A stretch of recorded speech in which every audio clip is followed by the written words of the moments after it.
예, 반갑습니다, 애청자 여러분. 마이크 엉뚱한 거 올렸네요. 예. 한마디통신의 최한욱입니다. 예, 시작부터 어수선하게 시작을 했습니다. 뭐 평소에 그런 방송이니까요. 예, 여러분들 이제는 많이 이해하시리라고 믿습니다. 예. 한반도통신, 예, 벌써 이번 6화째인가요? 예, 시간이 참 빨리 갑니다. 예, 새로 방송을 개편한 지 얼마 안 된 것 같은데, 예, 벌써 6번이나 방송을 진행하고 있네요. 한반도통신으로 방송을 개편한 이후에 제가 무슨 점쟁이도 아니고, 예, 한반도가 계속 시끄러워지고 있습니다. 예, 제가 무슨 뭐 촉이 좋은 건지, 예, 감이 좋은 건지, 예, 방송 잘 시작했다는 생각이 뭐 계속 들게 만드네요. 예, 이번 주, 지난주죠. 예, 지난주 한반도 핫 뉴스는, 예, 북한의 인공위성 발사 소식이죠. 예, 또다시 2009년에 이어서 또다시 북한이 인공위성을 발사하겠다라는 계획을 발표를 했는데, 뭐 저는 예상을 했습니다. 예, 북한이 올 4월 달에 강성대국의 대문을 열겠다 이렇게 선언을 해놓은 상황이었기 때문에, 예, 강성대국을 뭔가 좀 대외적으로, 예, 알리는데 가장 좋은 방법 중에 하나가 인공위성을 쏘는 거죠. 그래서 저는 유인우주선을 쏠 수도 있다 뭐 이런 얘기까지 했는데, 예, 유인우주선은 아니었고요. 상용 인공통신위성을 쏘는 것으로 이렇게 발표가 났습니다. 이에 따라서 한반도 정세가 또다시 시끄러워지고 있는데요. 안 그래도 지금, 예, 전쟁이 나냐 마냐 하고 있던 형국에, 예, 기름을 붓는 뭐 격이 되고 말았습니다. 예. 뭐 인공위성을 쏘는데 전쟁이 나는 건 좀 앞뒤가 안 맞는 얘기인데, 예, 한반도의 특수성을 고려할 때, 예, 전쟁 위기로 증폭될 가능성이 지금 다분히 높아져 있는데요. 오늘 한반도 통신은요, 북한의 인공위성 발사 위기의 한반도 정세라는 주제로 2시간 동안 여러분들과 함께 하도록 하겠습니다. 먼저요, 한 주간 한반도 통신 한번 보고요, 바로 이어서 본격적으로 이야기 나눠보도록 하겠습니다.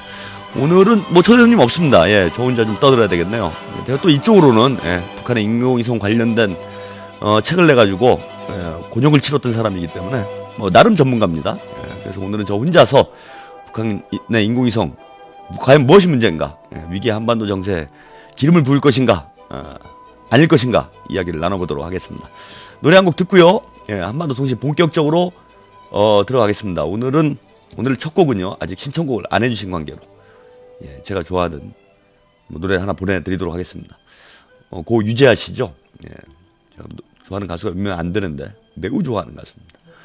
예, 유재하 씨의 그대 내 품에라는 곡으로 오늘 한반도 통신 시작하겠습니다.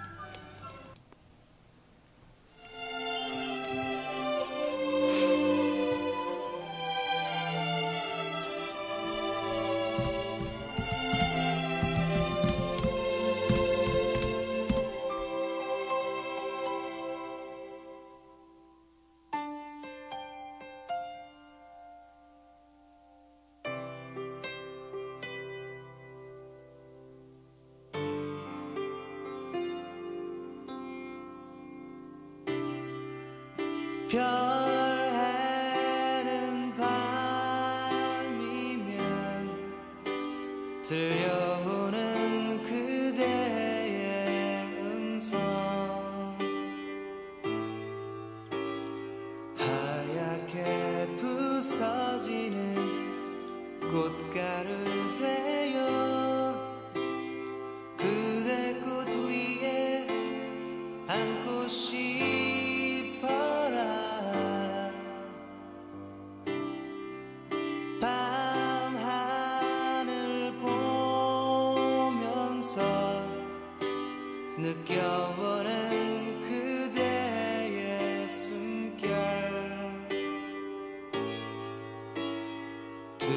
둥실 떠가는 쪽배를 타고 그대 호수에 머물고 싶어라. 만일 그대 내 곁을 떠난다면 끝까지 따르리. 저 끝까지 따르리. 내 사랑 그대 내 품에 안겨 눈을 감아요. 그대 내 품에 안겨 사랑의 꿈 나눠요.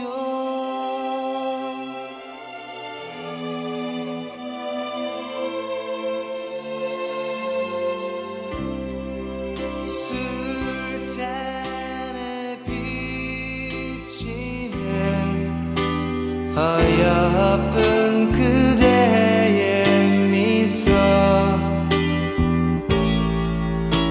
사르르 달콤한 와인이 되어 그대 입술에 닿고 싶어라. 내 취한 두 눈엔 너무 많은 그대의 모습 살며시 피어나는 아지랑이 되어 그대 곁에서 맴돌고 싶어라. 만일 그대 내 곁을 떠난다면 끝까지 따르리. 저 끝까지 따르리. 내 사랑 그대 내 품에 안겨 눈을 감아요. 그대 내 품에 안겨 사랑의 꿈 나눠요. 어둠이 찾아들어 마음 가득 기댈 곳이 필요할 때 그대 내 품에 안겨 눈을 감아요. 그대 내 품에 안겨 사랑의 꿈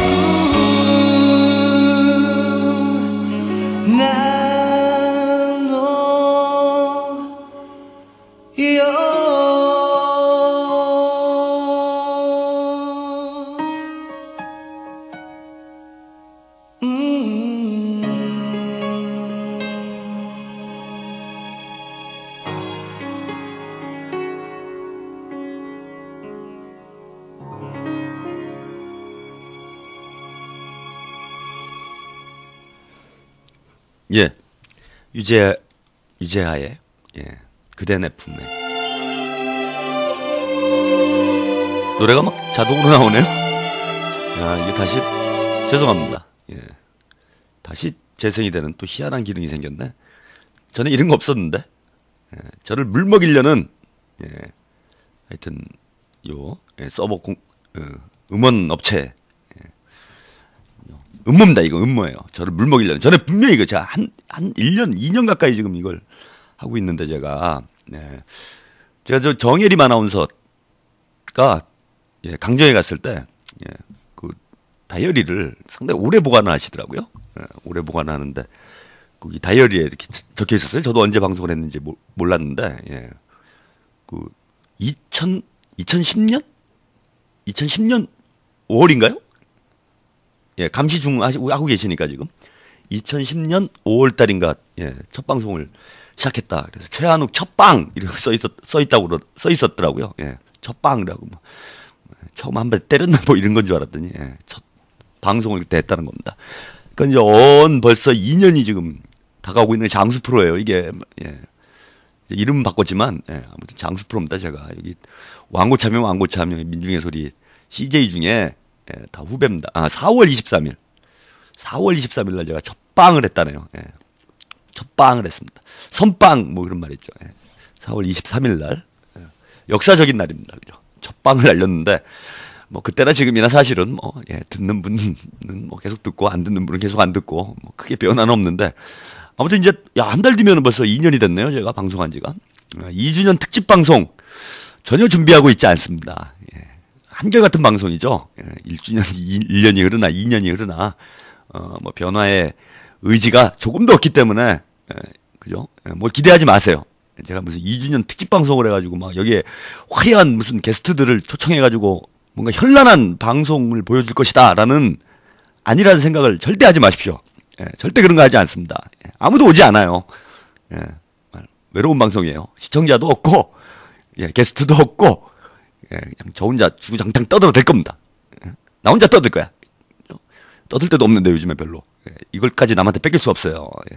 요즘 애국전선도 이 청취율 순위가 떨어지고 있어요. 청취율 순위가 팟캐스트 순위가 떨어지고 있는데 이게 다 각하 때문이에요. 제가 누누이 얘기를 하지만은 왜 그 방송국들은 못 살게 굴어가지고 너도나도 파업을 하게 만드는 거야 도대체. 살 수가 없어, 뭐, 뉴스타파. 제가 그때까지만 해도 그런가 보다 했어요. 뭐, 파업을 해봐야 뭐, 얼마나 하겠어. 그리고 뭐, 뉴스타파. 그리고 해직 언론인들이니까, 뉴스타파는. 그분들도 뭐, 저희와 처지가 비슷하니까, 예? 그분들이야 뭐, 이해를 했어야죠. 예? 그 다음에 무슨, 뭡니까, 뭐, 예? MBC 뭐, 하잖아요, 지금. 예? 뭐였지? 까먹었어. 예? 우린 초대 손님으로 초청도 해놓고 까먹었네, 제가. 하여튼, MBC 뭐, 하고, 뭐, KBS 뭐, 제대로 된 뭐, 뉴스데스크? 예. 뭐 그런 것도 하고, 이것저것 하니까, 예, 시청률이 그냥 쭉쭉 떨어지고 있어요, 지금, 쭉쭉. 예. 아주 요즘 민감합니다. 예. 그래갖고 이게 자꾸 이 비주류 쪽으로도 이 주류에 있는 분들이 이렇게 자꾸 치고 들어오니까, 자꾸 이게 뭐 우리의 뭐라 그럽니까? 밥그릇이 이게 좀 좁아지는 거 아닌가? 사실 밥그릇이라고 하기도 좀 그런데, 예, 밥그릇이 말할 것도 없는데, 예, 자꾸 밥그릇이 줄어들고 있는 것 아닌가라는 우려가 있기 때문에 저는 요거 밥그릇 끝까지 지킬 겁니다. 한반통신 여기 아무도 못 와요. 예, 제가 엄선한 게스트만, 그죠? 제가 데리고 오는 게스트들은요, 예, 밥그릇이 없는 사람들이기 때문에 제 밥그릇을 뺏을 수가 없는 사람들만 제가 데려오기 때문에 뭐 2주년이 다가오고 있는데 뭐 큰 거 기대하지 마십시오. 근데 뭐 하여튼 뭐 그건 아니고요. 뭐 엉뚱한 또 얘기 쪽으로 돌았네. 제가 2년 동안 이걸 했는데 오늘 이거 음원 공급 업체에서 이게 노래를 틀고 이게 다시 반복되지 않는데 오늘 이상하게 반복이 되네요. 저를 죽이려는 음모예요 이게 다. 제가 요즘 뜨니까 좀 뭐 그러기라도 해봤으면 좋겠네. 그죠? 고소도 안 해줘. 씨. 지난주 제가 애국전선에서 해적기지를 몇 번을 했는데 해적기지 몇 번을 했는데 해군에서 거들떠도 안 봐. 사람 차별하는 거야? 예? 주진우 기자만 기자예요? 예? 낙곰수만 방송인가? 예? 고대녀만 사람인가? 고대 동문이라고 챙기는 거야? 예? 나도 고대 갈 걸. 아이고 참. 황선 씨는 전용욱 씨를 고소했나요? 예. 전용욱 씨가 또 헛발질 했더라고요. 어떻게 하면 통합진보당 요즘 통합진보당 잘 나가죠. 오늘 애국전선 때 아마 이 얘기를 좀 하게 될 것 같은데, 예. 그 어떻게 흠집을 내보려고, 예. 황선 씨가 뭐 북한 김정일 국방위원장이 이제 급서를 했을 때 뭔가 이 찬양 쪽으로 글을 썼다 이렇게 해가지고 이제 그 막 트위터에다가 막 쐈나 봐요. 예. 막 쐈는데 알고 보니까 이제 그게 황선 씨가 쓴 글이 아니고 중국에서 예, 중국 정부에서 쓴 발표문이었다 그러네요. 예. 잘 걸렸어요. 전용욱 씨 요즘 활약이 미미했는데 예. 그죠? 새머리당에서도 쫓겨나고. 예. 아, 반민특위 잘 나가나 요즘에? 이제 반민특위도 거기는 이제 고소를 당한 건 아니잖아. 예. 하여튼 좀 고소 좀 해줘요. 예. 이제 고소를 당해야 이게 보니까 뭐 이제 저기 급이 되는 것 같아 보니까. 예. 우리 같은 이제 비주류는 아예 무시하는 거지, 무시 전략으로 나가는 거야 이게 정말. 예. 아무튼 예. 죄송합니다. 이거 시작부터 또 뭐 특이한 일도 아니지만은 그래도 뭐 방송사고가 한번 나면은 사과는 해야죠. 제 인간적으로. 뭐 그 정도 인격은 됩니다, 제가. 뭐 사고를 내면 사과라는 정도 인격은 됩니다. 각설하고요. 헛소리는 그만하고 주간 한반도 통신 먼저 좀 시작하도록 하겠습니다. 이번 주 지난주죠. 지난주 가장 그래도 뜨거웠던 소식은 한반도에서 뭐 한반도뿐만 아니죠. 지금 뭐 전 세계가 아주 뜨거운 전 세계가 또 한반도를 주목하는 상황이 벌어지고 있습니다. 북한이 김일성 주석 탄생 100도를 전후해서 인공위성을 발사하겠다라는 발표를 했습니다. 지난주에. 조선우주공간기술위원회 대변인이 담화를 발표했네요. 김일성 탄생 100도를 맞으며 우리나라에서는 자체의 힘과 기술로 제작한 실용위성을 쏘아 올리게 된다. 라고 발표를 했습니다. 공화국 정부의 우주개발과 평화적 이용 정책에 따라 우리의 과학자들, 기술자들은 두 차례 시험 위성 발사를 성과적으로 진행한 데 기초해 두 차례는 98년도, 2009년도 두 차례를 얘기하는 거죠. 이건 뭐 또 뒤에 더 자세히 말씀드리도록 하겠습니다.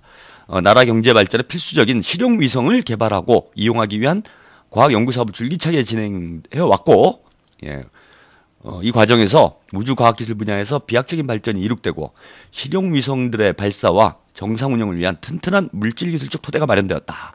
그래서 이제 실용 위성을 쏜다는 겁니다. 그래서 이번에 쏘아 올리는 광명성 3호, 2008년도에 쏜 인공위성이 이제 발사체입니다. 이건 저기 발사체가 아니라 탄두에 들어가는 위성을 얘기하는 거죠.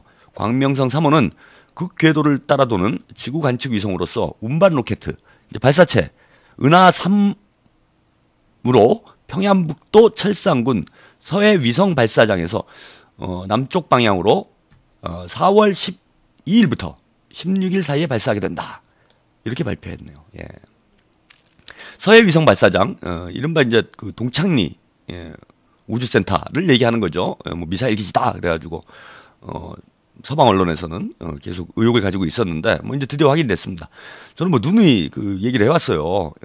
어떤 머저리들이 미사일 기지를 보이는 데다 지어놓겠습니까? 상식이죠, 상식. 근데 이제 그걸 가지고 미사일 기지다 뭐 이런 얘기를 했는데 뭐 우주센터 같은 걸 만들어놨겠죠. 그렇습니다. 그래서 평화적인 과학기술 위성 발사와 관련해 해당한 국제적 규정과 관례들을 원만히 지킬 것이며 투명성을 최대로 보장하여 우주과학 연구와 위성 발사 분야에 국제적 신뢰를 증진시키고 협조하는 데 이바지하게 될 것이다. 라고 해서 3월 16일 날 평양발로 미사일 발사, 인공위성 미사일이나요? 저도 하도 떠들어대니까 저도 헷갈리네. 인공위성 발사 소식을 타전을 했습니다. 이거 관련해서 시끄럽죠 지금. 전쟁이 나느냐 마느냐 하고 있는데 요 이야기는 오늘 본 주제니까요. 뒤에 더 이야기를 드리도록 하겠습니다. 네, 아무튼 아주 민감한 시점에 지금 2월 29일이었죠. 북미 합의가 타결이 되고 뭐 뒤이어서 영양지원 협의 회담, 영양지원 회담, 그 다음에 미국에서 초청한 세미나 이런 것들이 나름 원만히 진행이 되고 있었는데 뭐 느닷없는 건 아니지만 북한에서 이제 갑작스럽게 인공위성을 발사하겠다라고 발표를 함으로써 또 한 번 한반도 정세가 요동을 치고 있습니다. 이거 뭐 예의주시가 아니라 우리 한반도 주민들의 운명이 걸린 아주 중대한 사안이 될 수도 있는 아주 중요한 전국으로 또다시 한반도가 빨려 들어가고 있습니다. 요거 좀 특이한데요. 뭐가 특이하냐면은 98년도하고 2009년도에 북한이 두 차례 인공위성을 발사했는데 과거에는 북미 대화나 남북 대화가 뭔가 교착 상태에 있을 때 어떤 대화 국면을 열기 위한 하나의 지렛대로 인공위성이나 핵실험을 이렇게 단행을 한 경우가 있습니다. 경우가 있어요. 근데 이번 경우는 정말 특이한 것이 북미 대화가 물꼬가 트이고 있는 시기에 북한이 인공위성을 발사한다. 이거는 이제 과거의 모습과는 또 새로운 이러한 양상을 보여주고 있다라는 겁니다. 이건 뭐 여러 가지로 주목되는 점이 있는데요. 요거는 잠시 후에 자세히 제가 전문 분야이기 때문에 자세히 여러분들에게 해부해 드리도록 하겠습니다. 두 번째 소식이네요. 예, 이것도 좀 뭐 좋은 소식인데, 예. 은하수 관현악단, 예, 북한의 지금 대표적인 현대 음악을 하는 관현악단이죠. 예, 파리에 우리 정명훈 지휘자가 지휘를 해서 파리에서 공연을 하게 돼 있었습니다.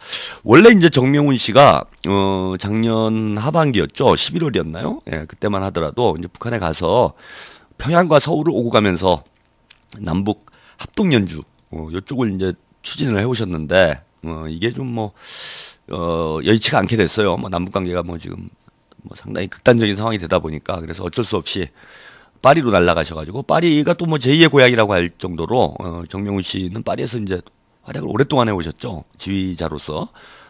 그래서 이제 파리로 가가지고 북한 관현악단이 파리로 날아가서 공연을 했습니다. 지난 3월 14일이죠. 프랑스 파리에서 파리의 플레이 L 극장이라는 갑자기 발음이 묘하게 나가네요. 플레이 L 제가 의도적으로 묘하게 나간 거 아니에요. 플레이 L 극장에서 대성황리에 공연이 진행됐다라고 합니다.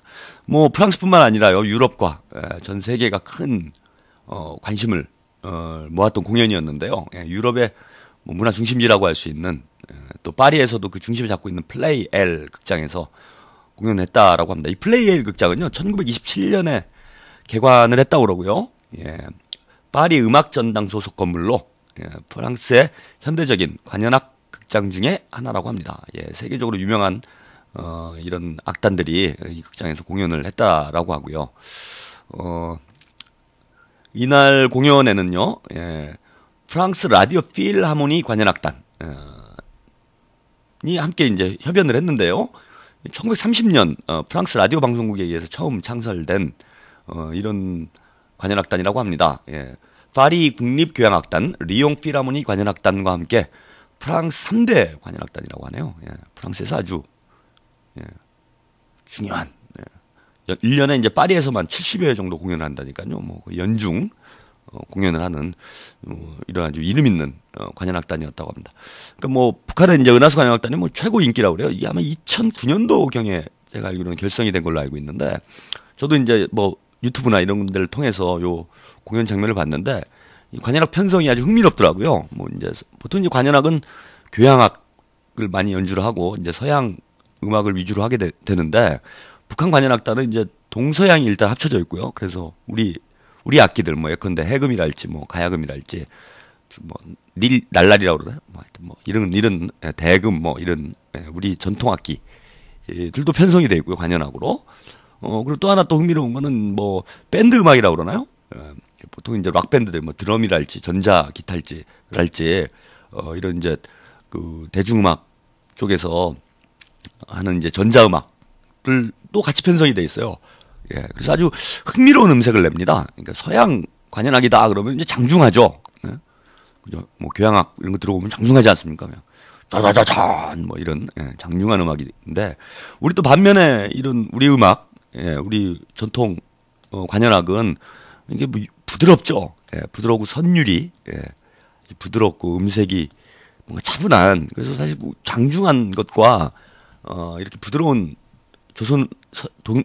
동양 음악의 조선 음악의 부드러움이 사실 뒤섞이기 어렵지 않을까 했는데 아주 묘하게 뒤섞여가지고 아주 흥미로운 음색을 음악적 체험을 할 수 있습니다. 예. 뭐 저도 이게 현장에서 들어본 건 아니어가지고요. 뭐 아무래도 뭐 동영상이나 이렇게 들으면 음질이 현저하게 떨어지기 때문에 그걸 100%뭐 그런 느낌을 뭐 알 수 있다 이렇게 얘기는 할 수는 없는데 아무튼 제가 들어본 걸로는 좀 그런 게 좀 독특했고 또 하나는 거기에 이제 이런 전자음악의 박진감, 그죠? 밴드 음악의 박진감 있잖아요. 이런 박진감과 장중함, 그 다음에 부드러움, 이런 것이 뒤섞여서 아주 묘한 현대적, 이런 느낌을 주는, 고전적이면서도 현대적인 느낌을 주는 아주 독특한 관현악단입니다. 북한에서도 지금 가장 대표적인 관현악단이고, 여기 또 하나 흥미로운 건 아마 이번 공연에는 이제 그 가수들, 이 성악가들이죠. 성악가들은 아마 참석을 안 했던 것 같은데, 합창단과 성악가들이 같이 편성이 됩니다. 그래서 또 이 인간 음색이 뭐 가장 아름다운 악기는 인간의 음성이라고 하지 않습니까?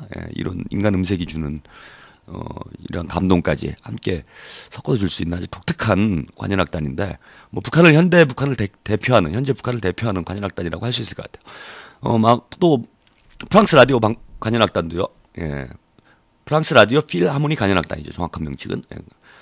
프랑스 라디오 관현악단도 뭐 아주 세계적인 명성이 있는 이런 관현악단이고요. 예. 현재 정명훈 씨가 음악 감독 수석 지휘자로 이 관현악단에서 활약을 하고 있다라고 합니다. 그러니까 이런 아마 인연들이 요런 그 관계들이 인연이 돼가지고 이번에 이제 합동 공연을 하게 됐던 것 같아요. 그래서 미국, 프랑스, 중국, 오스트리아, 체코 등 여러 나라에서 원정 공연을 하고 있고, 프랑스 라디오 방송을 통해서는 프랑스 뮤직이라는 이런 프로그램을 통해서 아마 정기적으로 이 음악을 내보내고 있는 이런 자리였다라고 합니다. 아주 반응이 좋았다고 그러네요. 이 관람자들의 아주 환희, 격동, 이 갈채가 쏟아져가지고 공연 시간이 예정 시간보다 1시간이나 연장이 됐다고 합니다. 이제 일부는 은하수 관현악단이 이제 그 독주를 하고요. 2부에서는 이제 협연을 했던 것으로 알려져 있는데, 이거 1시간 음악 공연하는데 1시간 늘어나는 거는 뭐 유례가 별로 없는, 그죠? 아주 특이한 경우죠. 뭐 앵콜 한두 곡 하는 건 모르겠는데, 그것도 이 관현악 같은 경우에는 이게 참 대단합니다. 이분들 실력이 참 역시 뭐 세계적인 이런 관현악단들이다라는 게 저는 요런 보도를 통해서도 알 수가 있는데, 이제 뭐 밴드 음악 이런 거야 편성이 뭐 이제 단순하니까 뭐 앵콜이 쏟아지고 그러면은 더 연장을 해서 공연을 할 수 있다고 그래도, 관현악 같은 경우에는 이제 다 오랫동안 맞춰봐야 되잖아요. 근데 1시간 동안이나 이렇게 연장해서 공연할 수 있을 정도로 아마 사전에 이렇게 맞춰볼 수 있는 기회도 많지가 않았을 텐데, 이럴 정도로 이런 실력을 가지고 있다라는 게 뭐 대단한 관현악단들이 아닌가, 이렇게 좀 봅니다. 특히 이제 관현악 아리랑을 이제 협연을 했는데요. 아주 뭐 이때는 장래가 아주 뭐 들썩였다고 그래요.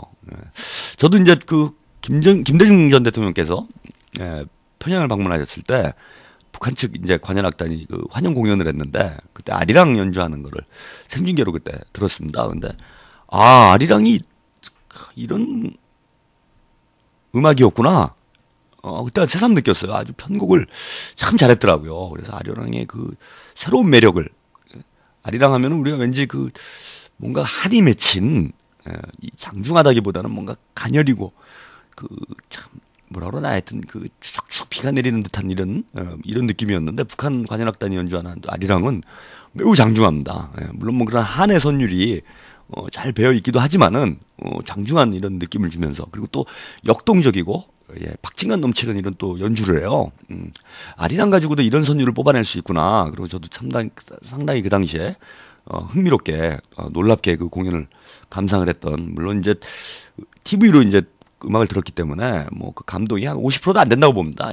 뭐 하물며 뭐 아이돌이 나와가지고 뭐 아이돌들이야 뭐 저기 립싱크를 하니까 뭐 큰 차이는 없을런지 모르겠지만, 아이돌이 나와서 방송에서 공연해도 실제 뭐 라이브 공연 보는 거하고는 뭐 현격하게 격차가 나잖아요. 근데 이제 관현악 같은 경우에는 특히 더 그렇습니다. 저도 뭐 이런 뭐 클래식 공연을 많이 볼 수 있는 기회는 없었어요. 한두 번 정도 제가 어떻게 공짜표가 생겨가지고 한번 본 적이 있는데, 저도 뭐 클래식 이런 잘 좋아하지 않는데, 일단 전 지루한 걸 좋아하지 않습니다. 좋아하지 않는데, 막상 가서 들어보니까, 클래식을 이래서 사람들이 좋아하는구나. 이런 걸 좀 느꼈습니다. 그러니까 그 방송으로 듣는 거는 뭐 한 절반도 안 된다고, 50%도 안 된다고 봐요. 그 감동이. 근데 하여튼 아리랑 아주 또 서양 사람들은 더 특별히 새로운 감흥이었을 것 같아요. 그들에게 익숙치 않은 선율이기 때문에 새로운 음악적 체험이 아니었을까. 또 프랑스 사람들이 그 음악적 수준이 상당히 높잖아요. 뭐 이때 객석이 1700석인가 1400석인가 제가 정확히 그 숫자는 까먹었는데요. 뭐 그 정도 객석의 공연장이었다고 그러는데, 뭐 자리가 없어가지고 뭐 인산인해를 이뤘다고 그럽니다. 그래서 프랑스 사람들이 뭐 이런 예술적 소양이 깊기 때문에 특별히 좀 아주 갈채가 쏟아지지 않았나 이렇게 좀 보이고요. 이날 합동 연주회에는요, 프랑스 문화상 프레드릭 미테랑,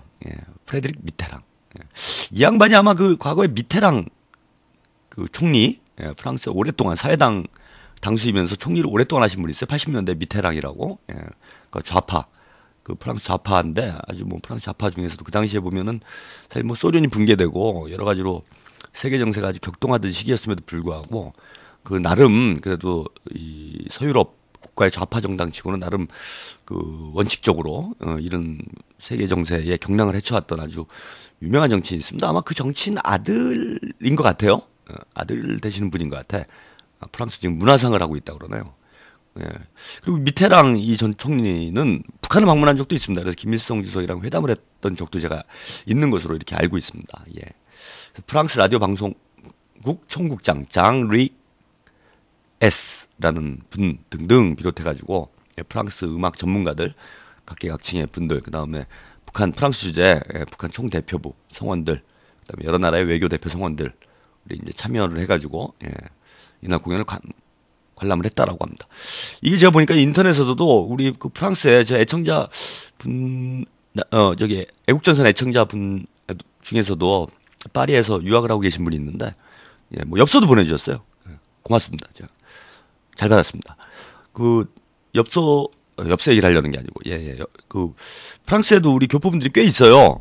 근데 이제 교포분들이 그 아무래도 북한에 와서 공연을 한다니까 관람을 가신 분들이 꽤 있는 것 같더라고요. 그래서 인터넷 검색을 해봤더니요, 은하수 관현악단 파리 공연, 뭐 프랑스 공연 이렇게 검색을 해보시면은요, 그 후기를 이렇게 사진과 함께 올려놓으신 분이 있습니다. 그래서 아마 자세한 그날 현장의 분위기는 아주 뭐 잘, 취재 기자 못지않게 아주 현장을 오히려 생동감 있게 잘, 이렇게 후기를 적어주셨더라고요. 그걸 한번 궁금하신 분들은, 그 후기를, 다음에서 아마 검색을 해보시면은, 찾을 수 있을 겁니다. 다음에서 검색을 하셔가지고, 더 자세한 소식, 한번 접해서 보시면 좋을 것 같아요. 아주 뭐, 감동적인 자리가 아니었나 이렇게 좀 보입니다. 멀리서, 저는, 전해들은 다 이야기일 수밖에 없지만은, 그렇고요. 아무튼 안타깝네요. 이게, 뭐, 정명훈 씨도 그런 얘기를 했는데, 뭐, 음악적으로나 인간적으로나 훌륭한 공연이었다 이런 표현을 했습니다. 뭐, 음악적으로야 뭐, 음악가니까, 음악적 감동이야 뭐, 당연히 깊었겠죠. 그런데 인간적으로 훌륭한 공연이었다. 인간적으로 훌륭한 공연이 제가 잘 뭔지는 모르겠는데 아마 이런 취지가 아니었나 봐요. 한 핏줄을 나는 동포들이고 북한에 대해서 우리가 많은 오해도 갖고 있지만은 또 막상 이렇게 만나서 함께 공연을 준비하고 공연을 해보고 이러면서 서로 인간적으로 더 가까워지고 이해할 수 있는 이런 자리였다. 뭐 이런 의미를 담아서 인간적으로도 완벽한 이런 공연이었다라는 평을 해주셨는데 참 이런 공연이 뭐 이영만리 프랑스 땅에서가 아니라 사실은 서울에서 평양에서 이렇게 공연이 진행이 되는 게 순서인데 안타깝게도 지금 이명박 정부 이건 대북 정책을 거의 뭐 전쟁 직전으로 지금 끌고 가고 있으니 엉뚱한 제3국에 가서 뭐 지금이 일제시대도 아니고 왜 남의 나라 가서 이런 공연을 해야 됩니까? 안타깝습니다. 저도 은하수 관현악단 공연 좀 보고 싶어요. 은하수 관현악단하고 서울시향하고 그죠? 공약이죠. 박원순 시장님의 공약이에요, 공약. 경평 축구대회하고 합동 관현악 공연을 이렇게 유치를 하겠다라는 게 박원순 시장의 공약이었습니다. 이거 뭐 빨리 아무쪼록 빨리 돼서 이 프랑스의 감동, 파리의 감동을 서울에서 느낄 수 있는 그런 기회가 왔으면 합니다. 예. 마지막 한반도통신 간단하게 이야기를 좀 마무리를 하죠. 이야기를 하고 마무리하겠습니다. 국방부에서 또 놀라운 발표를 했네요. 예. 천안함 사건 2주기가 되는 3월 26일을 천안함 폭침 응징의 날로 정했습니다. 예. 그래서 합동군사훈련과 결의대회 등을 통해서 장병들의 대적관과 안보의식을 고취할 계획이라고 발표를 했습니다. 응징의 날, 뭐랍니까, 눈물의 날? 예. 혹은 뭐라 그럽니까, 이걸, 표현이 갑자기 생각이 안 나네요, 제가. 하도 열이 나니까. 예. 하여튼, 슬픔의 날, 이런 정도로 해야 되는데, 예. 응징의 날을 하겠다라는 건 보복을 하겠다 이런 뜻인 거잖아요. 일단 말부터가. 예. 그래서 이날, 응징의 날에는 모든 부대가 조기를 개항하고요. 북한을 응징하는 전의를 다지는 각종 결의대회를, 북한 흉내내는 건가요? 예. 북한에서 결의대회 한다니까. 결의대회를 개최할 예정이라고 합니다. 23일부터 27일까지 공식 추모 기간으로 정하고요. 이 기간 동안에는 음주와 회식을 자제하고 골프를 금지한다네요. 천안함 폭침을 당했을 때도 골프를 친 걸로 제가 알고 있는데 과연 자제가 될런지는 잘 모르겠습니다. 예, 국가보훈처에서도요. 26일 날 국립대전현충원에서 김황식 국무총리 주관으로 천안함 46 용사, 유가족과 천안함 승조원, 군 장병, 시민 등 3천여 명이 참여한 가운데 2주기 추모식을 거행할 예정이라고 하고요. 희생 장병들의 출신 학교에서도 안보 강의, 추모식, 사진 전시회 등 추모 행사를 준비하고 있다라고 합니다. 27일에는요 유족과 해병 여단 장병들이 참석한 가운데 백령도에서 천안함 46 용사 위령탑 참배를 진행할 계획이라고 합니다. 뭐 여기까지는 그렇다 칩시다. 여기까지는 그렇다 쳐요. 그 뒤가 문제인데 서해 5도와 북방 한계선 인근에서 합동 군사 훈련을 좀 또 진행할 예정이라고 하네요. 군 관계자에 따르면 서북도서에서 적의 침투를 가정한 거점 점령 훈련과 공격 편대군 훈련, 무장 편대 비행 훈련 등 실전과 같은 합동 훈련을 해 강력한 대북 응징 태세를 보여줄 계획이라고 말했습니다. 이 훈련에는 해군 함정과 공군 전투기, 해병대 병력들이 참가할 예정이라고 하고요. 현재 진행 중에 있는 독수리 연습과 연계해서 진행하겠다라고 합니다. 뭐 제가 지난주에 뭐 누누이 말씀을 좀 드렸기 때문에 지난 방송이죠. 누누이 말씀드렸기 때문에 뭐 더 이상 길게 얘기는 안 하겠습니다. 응징의 날이 될지 전쟁의 날이 될지 뭐 답이 나와 있습니다. 지금 김광진 국방장관이 지난 7일에 연평도 해병부대를 방문해서 3월은 천안함 폭침을 응징하는 달이다. 반드시 복수해야 된다 이렇게 얘기를 했습니다. 뭐 복수는 좋은데 복수는 할 수 있는지는 잘 모르겠는데 복수를 하면은 이제 어떻게 될까요? 안 그래도 뭐 지금 북한 쪽 뭐 뒤에 더 자세히 말씀드리면 정세가 5일 날 2월 25일이었죠. 성전을 선포한 이후에 심상치 않게 지금 돌아가고 있는데 뭐 지금 울고 싶은데 뺨 때려주는 격이 되고 있습니다. 안 그래도 지금 북한에서 뭐 연일 지금 군사훈련을 하면서 지난주였죠. 지난주에 김정은 총사령관이 참관한 가운데 3군 합동 타격 훈련이 또 전개가 됐어요. 지난해 9월 달에 있었고 이제 이게 12월 달에 언론에 동영상이 공개가 됐는데 이번 합동 훈련인 지난주에 바로 또 공개를 해버렸어요. 저도 뭐 동영상을 잠깐 봤는데 심각하더라고요, 분위기가. 전쟁에 딱 큰일 나겠구나. 그런 인상을 좀 강하게 받았는데 안 그래도 지금 뭔가 한판 붙어야 되겠다라고 지금 북에서 계속 입장을 발표를 하고 있는데 거기다 대고 불을 지르는 것도 아니고 이게 도대체 뭐 하는 짓인지 모르겠습니다. 뭐 뒤에 더 한번 깊게 살펴보도록 하죠. 오늘 한번더 주간 한번 통신은 여기까지고요. 노래 한 곡 듣고 이야기 이제 본격적인 오늘 주제 북한의 인공위성 발사와 한반도 위기의 한반도 정세를 주제로 이야기를 좀 나눠보도록 하겠습니다. DJ DOC예요. LIE 라이 거짓말이죠. LIE 뭐 다른 뜻이 있나 봐요. 대문자로 써놓은 거 보니까 보내드리도록 하겠습니다.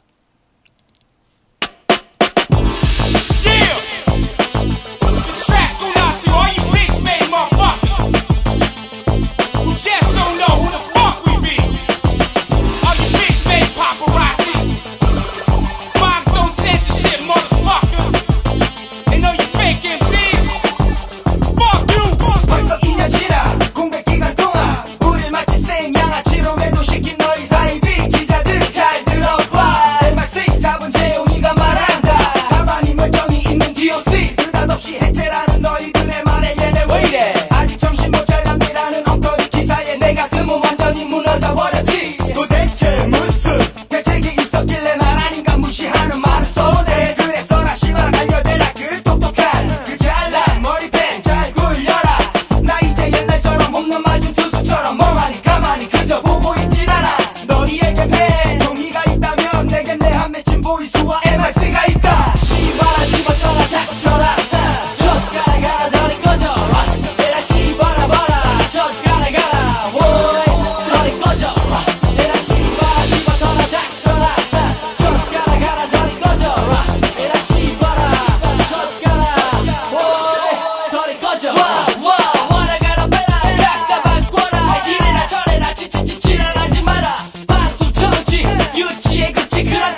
봐. 요, 네가 원하는 남들보다 높은 위치 그 가식으로 차지할 자리 내 눈엔 보이지 그 자리 차지하기 위해 너의 진실을 얼마나 버렸는지 또 우물을 던져 인기를 노려 무조건 웃겨 너보다 센 놈에겐 알아서겨 아직도 꿈을 못 깬 너네 평생 어스레기 인생 너네 삐리삐리 젖삐리 젖삐리삐리 또 대기 언행이를 치 안되는 헛소리 마치 잘 되는 너의 말구리 진실은 솔직히 얘기하지 못한 너의 음반 쓰레기 말로만 리얼 MC 자기만 리얼 MC MRC만 잡으면 아무나 MC Who's the man with the master plan Who's the best MC DOC 씨발아 집어쳐라 닥쳐라 젓가락 가라 저리 꺼져라 내라 씨발아 봐라 젓가락 가라 워이 저리 꺼져라 내라 씨발아 집어쳐라 닥쳐라 젓가락 가라 저리 꺼져라 내라 씨발아 젓가락 워이 저리 꺼져라 씨발아 집어쳐라 닥쳐라 젓가락 가라 저리 꺼져라 내라 씨발아 봐라 젓가락 가라 워이 저리 꺼져라 내라 씨발아 집어쳐라 닥쳐라 젓가락 가라 저리 꺼져라 내라 씨발아 젓가락 워이 저리 꺼져라 예. Yeah. This track's going out to all you 이게 mixed-made motherfuckers 제 잘못이 아닙니다. who just don't know who the fuck we be. 예, 이거 제 잘못이 아니에요. 이 음원 공급 업체에서 새로운 기능을 만든 것 같아요. 저를 엿먹이려고. 절대 제 잘못이 아닙니다. 전에 이러지 않았어요. 이 회사가 이게 뭐 이명박하고 연관이 있는 회사인가? 왜 이러는지 모르겠네. 이렇게 자동 반복이 되지 않았는데 어느 순간부터 지금 자동 반복이 되고 있습니다. 이게 아주 간단하게 기술적으로 해결할 방법이 있을 텐데요. 찾았습니다, 제가. 이 회사의 잘못이 아니군요. 죄송합니다, 관계자. 음원 공급업체 관계자 여러분, 죄송합니다. 회사 잘못이 아니라요. 제가 뭘 잘못 눌러놔가지고. 그러니까 무식하면 범죄예요. 무식하면 범죄입니다, 이게. 뭐, 무식하면 이제 자기 문제로, 그냥 무식한데 혼자 조용히 살면은 자기 문제로 끝나죠. 근데 무식한 놈이 나와서 자꾸 떠들어대니까 범죄적인 상황이 되고 있는 것 같습니다. 본격적으로 이야기 이제 해보죠. 북한에서 인공위성을 발사를 한다라고 합니다. 북한이 두 차례 인공위성을 발사를 했죠. 2008년도 8월 달에 인공위성을 발사를 했고요. 그다음 2009년도 4월 달에 4월 9일이었죠. 인공위성을 두 차례 발사를 했습니다. 두 차례 다 공식적으로는 서방 언론에서는 이제 실패했다 이렇게 공식 발표죠. 우리 정부하고 미국 정부인데 뭐 주로 공식 발표는 이제 실패했다 이렇게 주장을 하고 있고요. 북한의 주장은 뭐 당연히 성공했다 이렇게 주장을 하고 있습니다. 뭐 누구 말이 맞는지는 이번에 보면 알겠죠. 이번에 이제 상용 위성이 올라가기 때문에 실용 위성이 올라가기 때문에 제가 볼 때는 이제는 뭐 실패했다 거짓말하기 어려워요. 위성이 하늘에서 돌아다니는데 그럼 뭐 어떻게 아니라고 우깁니까? 누가 봐도 다 알 수 있는 거를. 그래서 이번에는 지난번에는 이제 북한이 시험용 위성을 올려서 위성이 이제 그 궤도를 돌고 있는 시간이 뭐 얼마 되지도 않았고 뭐 2, 3일 정도 이제 돌다가 뭐라 그럽니까? 이제 궤도에서 이제 자동 추락을 하고 뭐 이렇게 했기 때문에 뭐 한국 정부나 미국 정부 쪽에서 야 이건 실패다라고 우기면은 뭐 저희가 뭐 무슨 관측 기구가 있는 것도 아니고 제가 그렇게 뭐 우길 수는 없어요. 알 수는 없습니다.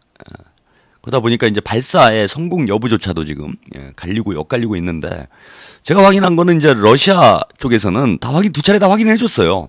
왜냐하면은 러시아는 이제 북한하고 우방국일 뿐더러 이 북한에서 인공위성 발사한 거를 이제 포착을 하게 되면 그 나라의 역으로 그 나라의 어떤 우주 과학 기술력을 과시하는 게 되죠. 미국이나 뭐 일본이나 이런 데는 언제 날아갔는지 어디로 날아갔는지도 모르고 있는데 러시아에서는 바로 딱 찾아가지고 뭐 북이 몇 도 뭐 몇 분에 뭐 북한 인공위성이 뭐 돌고 있다 이런 거 발표를 하면은 야 러시아 그래도 실력이 있나 보다 또 이런 평을 받을 수 있기 때문에 북한 뭐 굳이 러시아 쪽에서는 성공한 걸 실패라고 뭐 우길 이유도 별로 없고요. 그죠?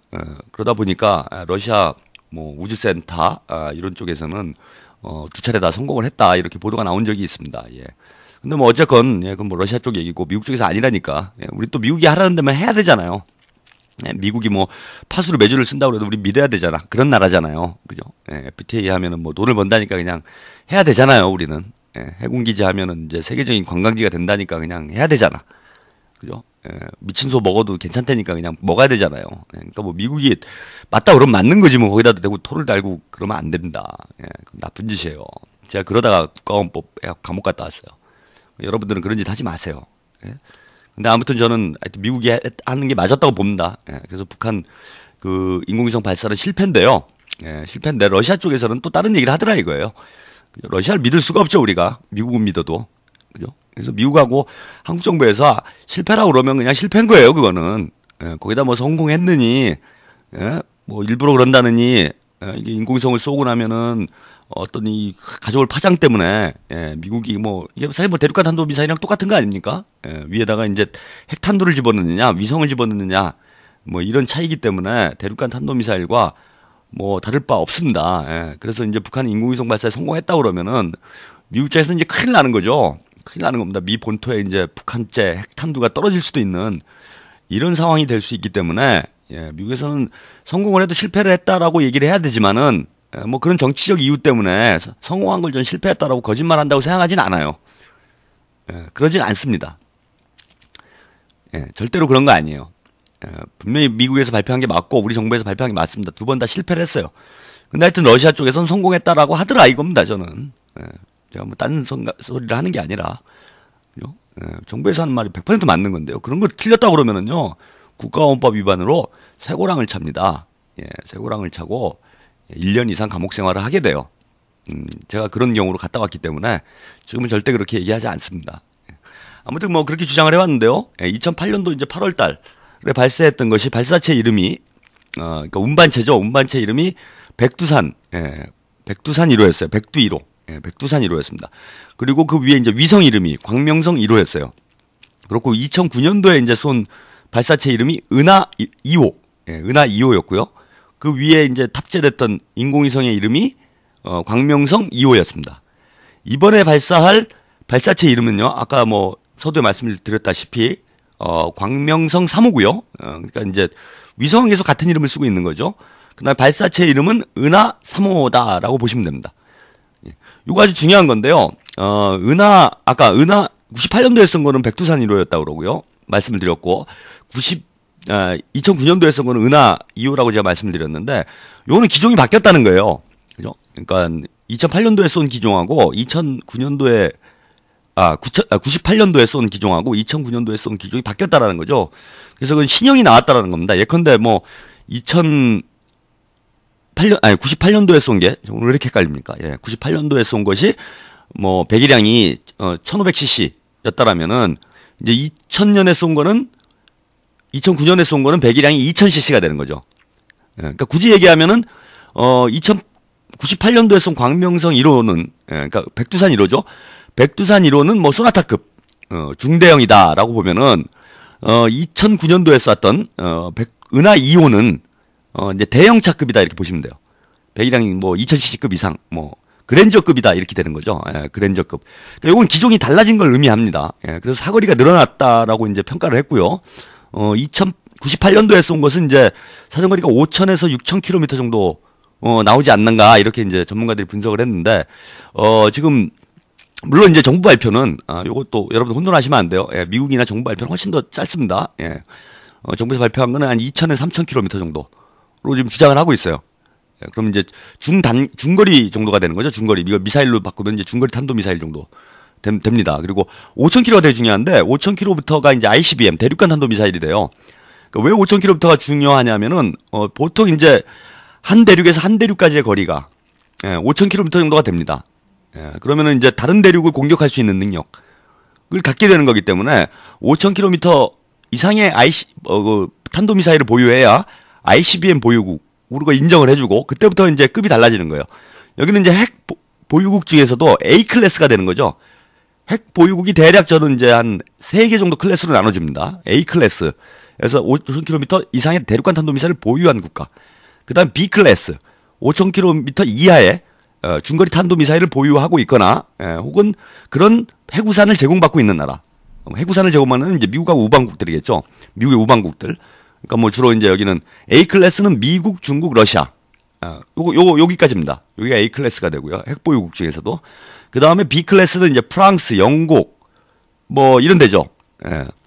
인도가 여기 들어갈려나요? 예. 인도, 프랑스, 영국 뭐 이런 데 정도가 이제 B 클래스 급이라고 보시면 될 것 같고.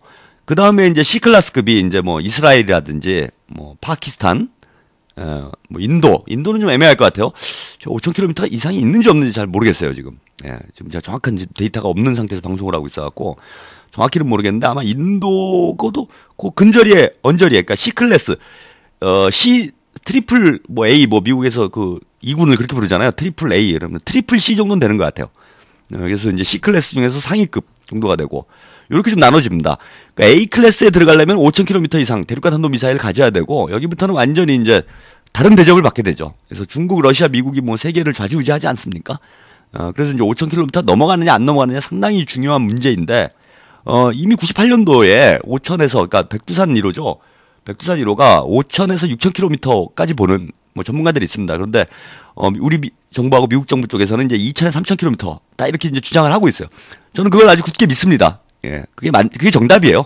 근데 일부 이제 몰지각한 전문가들이 5,000에서 6,000이다 이런 썰을 얘기하는 사람도 있다라는 겁니다. 예, 정답은 2,000에서 3,000km가 정답이라고 저는 굳게 믿고 있고요. 그렇게 주장을 합니다.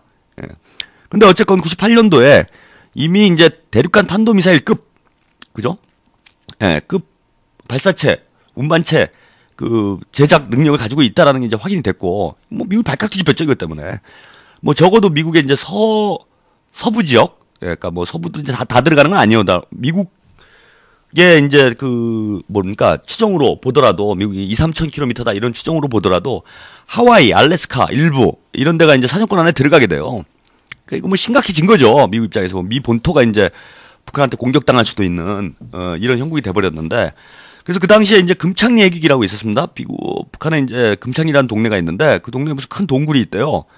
그 동굴에서 이제 북한이 몰래 핵 개발을 하고 있다. 그래가지고 이제 미국이 금창리를 뭐 폭격을 하느니 마느니 뭐 지금처럼 아주 시끄러웠던 때가 있었습니다. 그래서 아주 또 한반도가 전쟁 위기로 가나 뭐 이런 거의 상황이 와 있었는데, 상황에 놓여 있었는데, 그 당시에 이제 98년도에 광명성 1호를 발사를 하면서 사태가 급변을 합니다. 예, 미국이 북한하고 대화를 안 할 수가 없는 형국이 돼버린 거죠. 그래서 대화를 하게 되는 이런 상황으로 이제 전환이 됐던 그런 게 있었고요.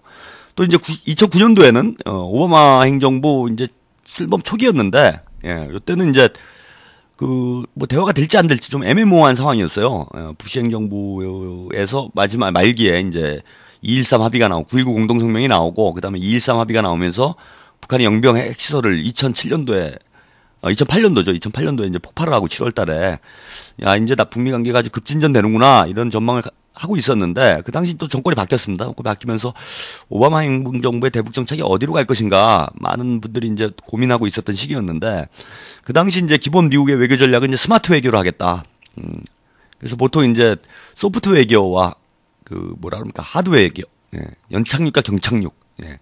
이렇게 이제 두 가지 방식으로 미국 외교가, 공화당 쪽은 이제 아주 경착륙 쪽으로 가는, 그죠, 강경한 이런 입장이었고, 민주당은 이제 연착륙 쪽으로 가는, 그죠, 소프트 외교를 중시하는 이런 경향이 있었는데, 오바마 행정부는 이 둘을 합친 스마트 외교, 그죠, 소프트한 것과 당근과 채찍을 합친다는 거죠. 이런 쪽으로 가면서 이제 전략적 인내, 이런 쪽으로 이제 대북 전략이 정리되는 것 아니냐, 이런 얘기가 나오고 있었던 시점이었어요.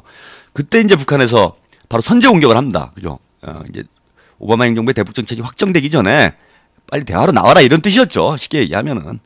니네들이 대화로 안 나오면 우리가 계속해서 인공위성을 쏘고 핵실험을 할 수밖에 없으니까 대화로 빨리 나와라 이런 의미로 인공위성을 쐈어요. 예, 인공위성을 쐈습니다. 그 당시 쏜 건 이제 은하 2호. 제가 아까 말씀드린 대로 이제 이건 그랜저급 배기량이 늘어난 거죠. 배기량이 늘어났다라는 거는 이제 그만큼 이제 기름을 많이 먹고, 예, 그죠. 차가 크다 뭐 이런 거죠. 뭐 우주선도 뭐 비슷합니다. 자동차랑. 배기량이 커졌다라는 건 그만큼 이제 사거리가 늘어난다. 이렇게 보시면 될 것 같고, 요것이 이제 뭐 정부 쪽 주장으로는, 미국과 정부 쪽 주장, 뭐 그게 뭐 맞다고 봅니다. 5,000에서 6,000km. 조금씩 계속 다 낮추는 거죠. 이렇게 보는데, 지금 뭐 일부 전문가들 주장으로는 사정거리 1만 km 이상, 뭐 최대 1만 5천까지도 탄도의 무게에 따라서는 최대 1만 5,000km까지도 나가는 이런 대륙간 탄도미사일이다. 뭐 이런 그 분석을 내놨습니다. 뭐 이거 아주 매우 심각한 거죠.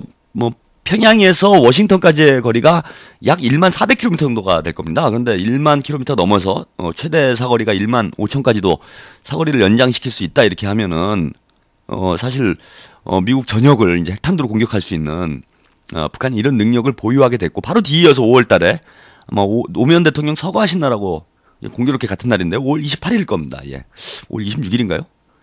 이제 날짜 정확히 기억이 안 나네요. 26일이 맞는 것 같네요. 예. 5월 26일 날 북한이 2차 핵실험을 하게 됩니다. 예.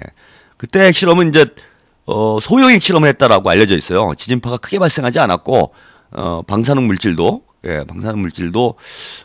그 보통 핵실험하고 좀 다른 형태로 이렇게 추출이 됐다라고 합니다. 그래서 소형 핵실험을 한 걸로 알려져 있는데 이게 핵실험은 소형 핵실험이 더 중요해요. 뭐 1차 때는 핵 능력이 있는지 없는지를 검증하고 보여주는 거기 때문에 소형이냐 대형이냐 뭐 그게 큰 의미가 없을 수도 있는데 2차로 가면은 핵탄두 이제 대륙간 탄도미사일에 핵탄두를 장착을 하려면은 탄두가 작을수록 오히려 좋습니다. 예, 많은 분들이 이거 헷갈리시는데 탄두가 작을수록 그죠?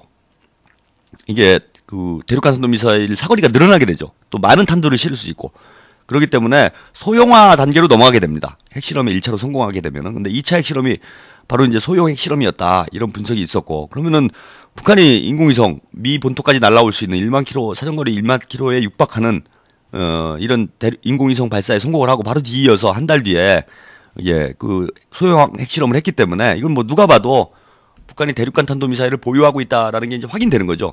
그것도 이제 A 클래스에 들어간 겁니다. 그죠? 미국, 중국, 러시아, 그 다음에 이제 북한 이 정도가 핵 보유국 중에서도 A 클래스 핵 보유국이 되는 건데 그래서 미국 파레타 CIA 국장도 그런 얘기를 했죠. 북한이 작년 초인가요? 예, 작년 초에 그런 얘기를 했는데 북한의 군사력이 세계 4위다. 이런 얘기를 했던 게 물론 재래식 병력에 대해서도 뭐 그런 평가가 있을런지 모르겠지만은 무엇보다도 대륙간 탄도미사일을 보유를 했기 때문에 갑자기 이게 뭐 이 국제 정치에서는 로또와 같습니다. 핵무기가 그죠? 예, 뭐 저기 한 100위권에서 왔다 갔다 하다가도요. 그런 거잖아요. 로또가 그냥 뭐 월세방 전전하며 살다가도 로또 맞으면은 그냥 바로 그냥 부자 되는 거 아닙니까? 그죠? 대한민국 1%에 들어가는 거잖아요. 로또 한 방 맞으면은 뭐 몇십억은 나오니까. 그런 것처럼 핵 개발을 하게 되면은 재래식 군사력이 뭐 100위권, 뭐 아니 뭐 200위권에 있다고 하더라도, 물론 뭐 200위권에 있는 나라가 핵무기를 보유할 능력을 가질 가능성 뭐 거의 없긴 하겠지만은 하여튼 뭐 갖게 된다라면은 갑자기 뭐 1, 2위, 10위권 안으로 들어오게 되는 겁니다. 거기다 대륙간 탄도미사일까지 보유했다면은 그죠? 세계 초강대국들하고, 초강대국들하고 이제 어깨를 나란히 하는 그야말로 이제 강대국의 반열에 올라가는 이런 의미를 갖게 됩니다. 이게 2009년도에 있었던 일이에요. 그러니까 뭐 아니나 다를까 미국이 바로 또 대화에 나옵니다. 그죠? 클린턴 전 대통령이 그때 평양을 방문했죠. 뭐 미국 곰즈시라고 미국 뭐 선교 활동하던 사람이 북한에 억류돼 있었는데 미국 기자들이었군요. 여기자들이군요. 곰즈시는 그 다음에고 여기자들이 2명이 북한에 취재 갔다가 억류가 돼 있었는데 그 여기자들 데려간다 하면서 이제 북한 측을 만나가지고 이제 대화를 하자 뭐 이렇게 정리됐던 이런 시기가 있었습니다. 그래서 이제 아까 말씀드린 백두산 1호하고 은하 2호는 이제 급이 다른 급이 되는 건데 이번 이제 백두산 은하 3호를 쏜다고 그랬으니까요. 배기량이 달라지거나 다른 급은 아닌 것 같아요. 그래서 그랜저로 비교하면 뉴 그랜저를 쏘는 거죠. 그래서 배기량은 같은데 뭐 이제 새로운 기능들이 아마 추가됐을 겁니다. 자동차 나오면 새로운 신차 나오면은 뭐 내비게이션 뭐 내장시키고 뭐 이러저러한 뭐 기술적인 거 좀 덧붙여가지고 새 차다 그래갖고 돈 덧붙여갖고 팔잖아요.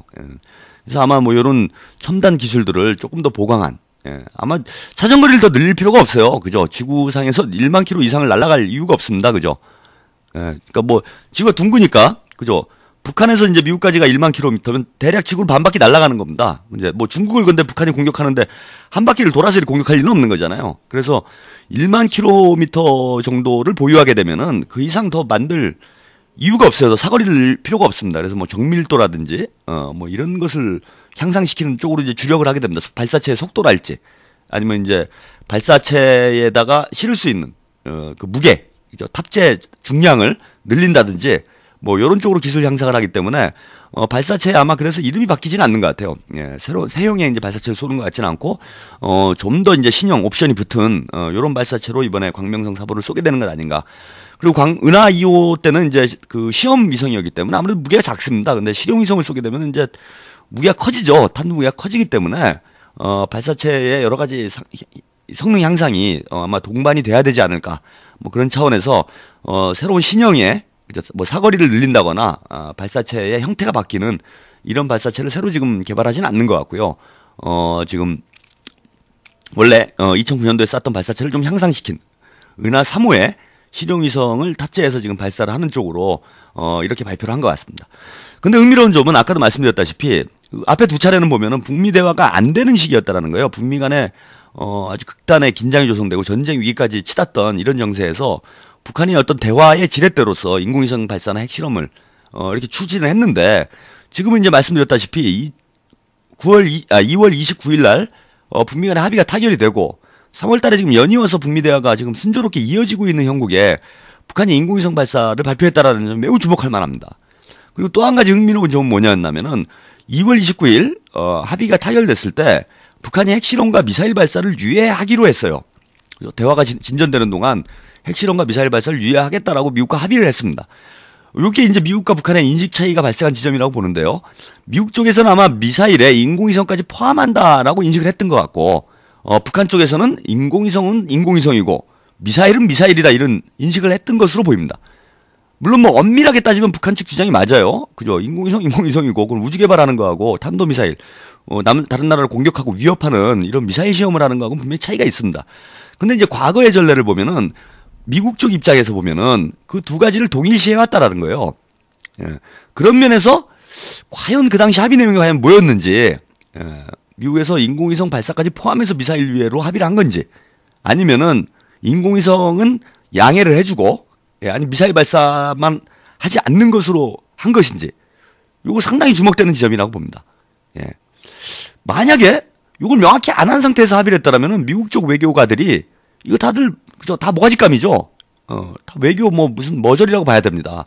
자, 이게 북한은 또 봉이 김선달을 대동강물 팔아먹는 이런 협상 정신을 또 한번 발휘하고 미국은 또 뒤통수를 맞은 건지 아니면 이별 합의가 있는 건지 이거 매우 흥미로운 대목이 아닌가 봅니다. 이 구체적인 분석 얘기는 노래 한 곡 듣고 계속 이어가도록 하겠습니다. 예, 타카피의 로켓보이. 예, 이런 걸 신청해 주세요. 아무튼 보내드리겠습니다.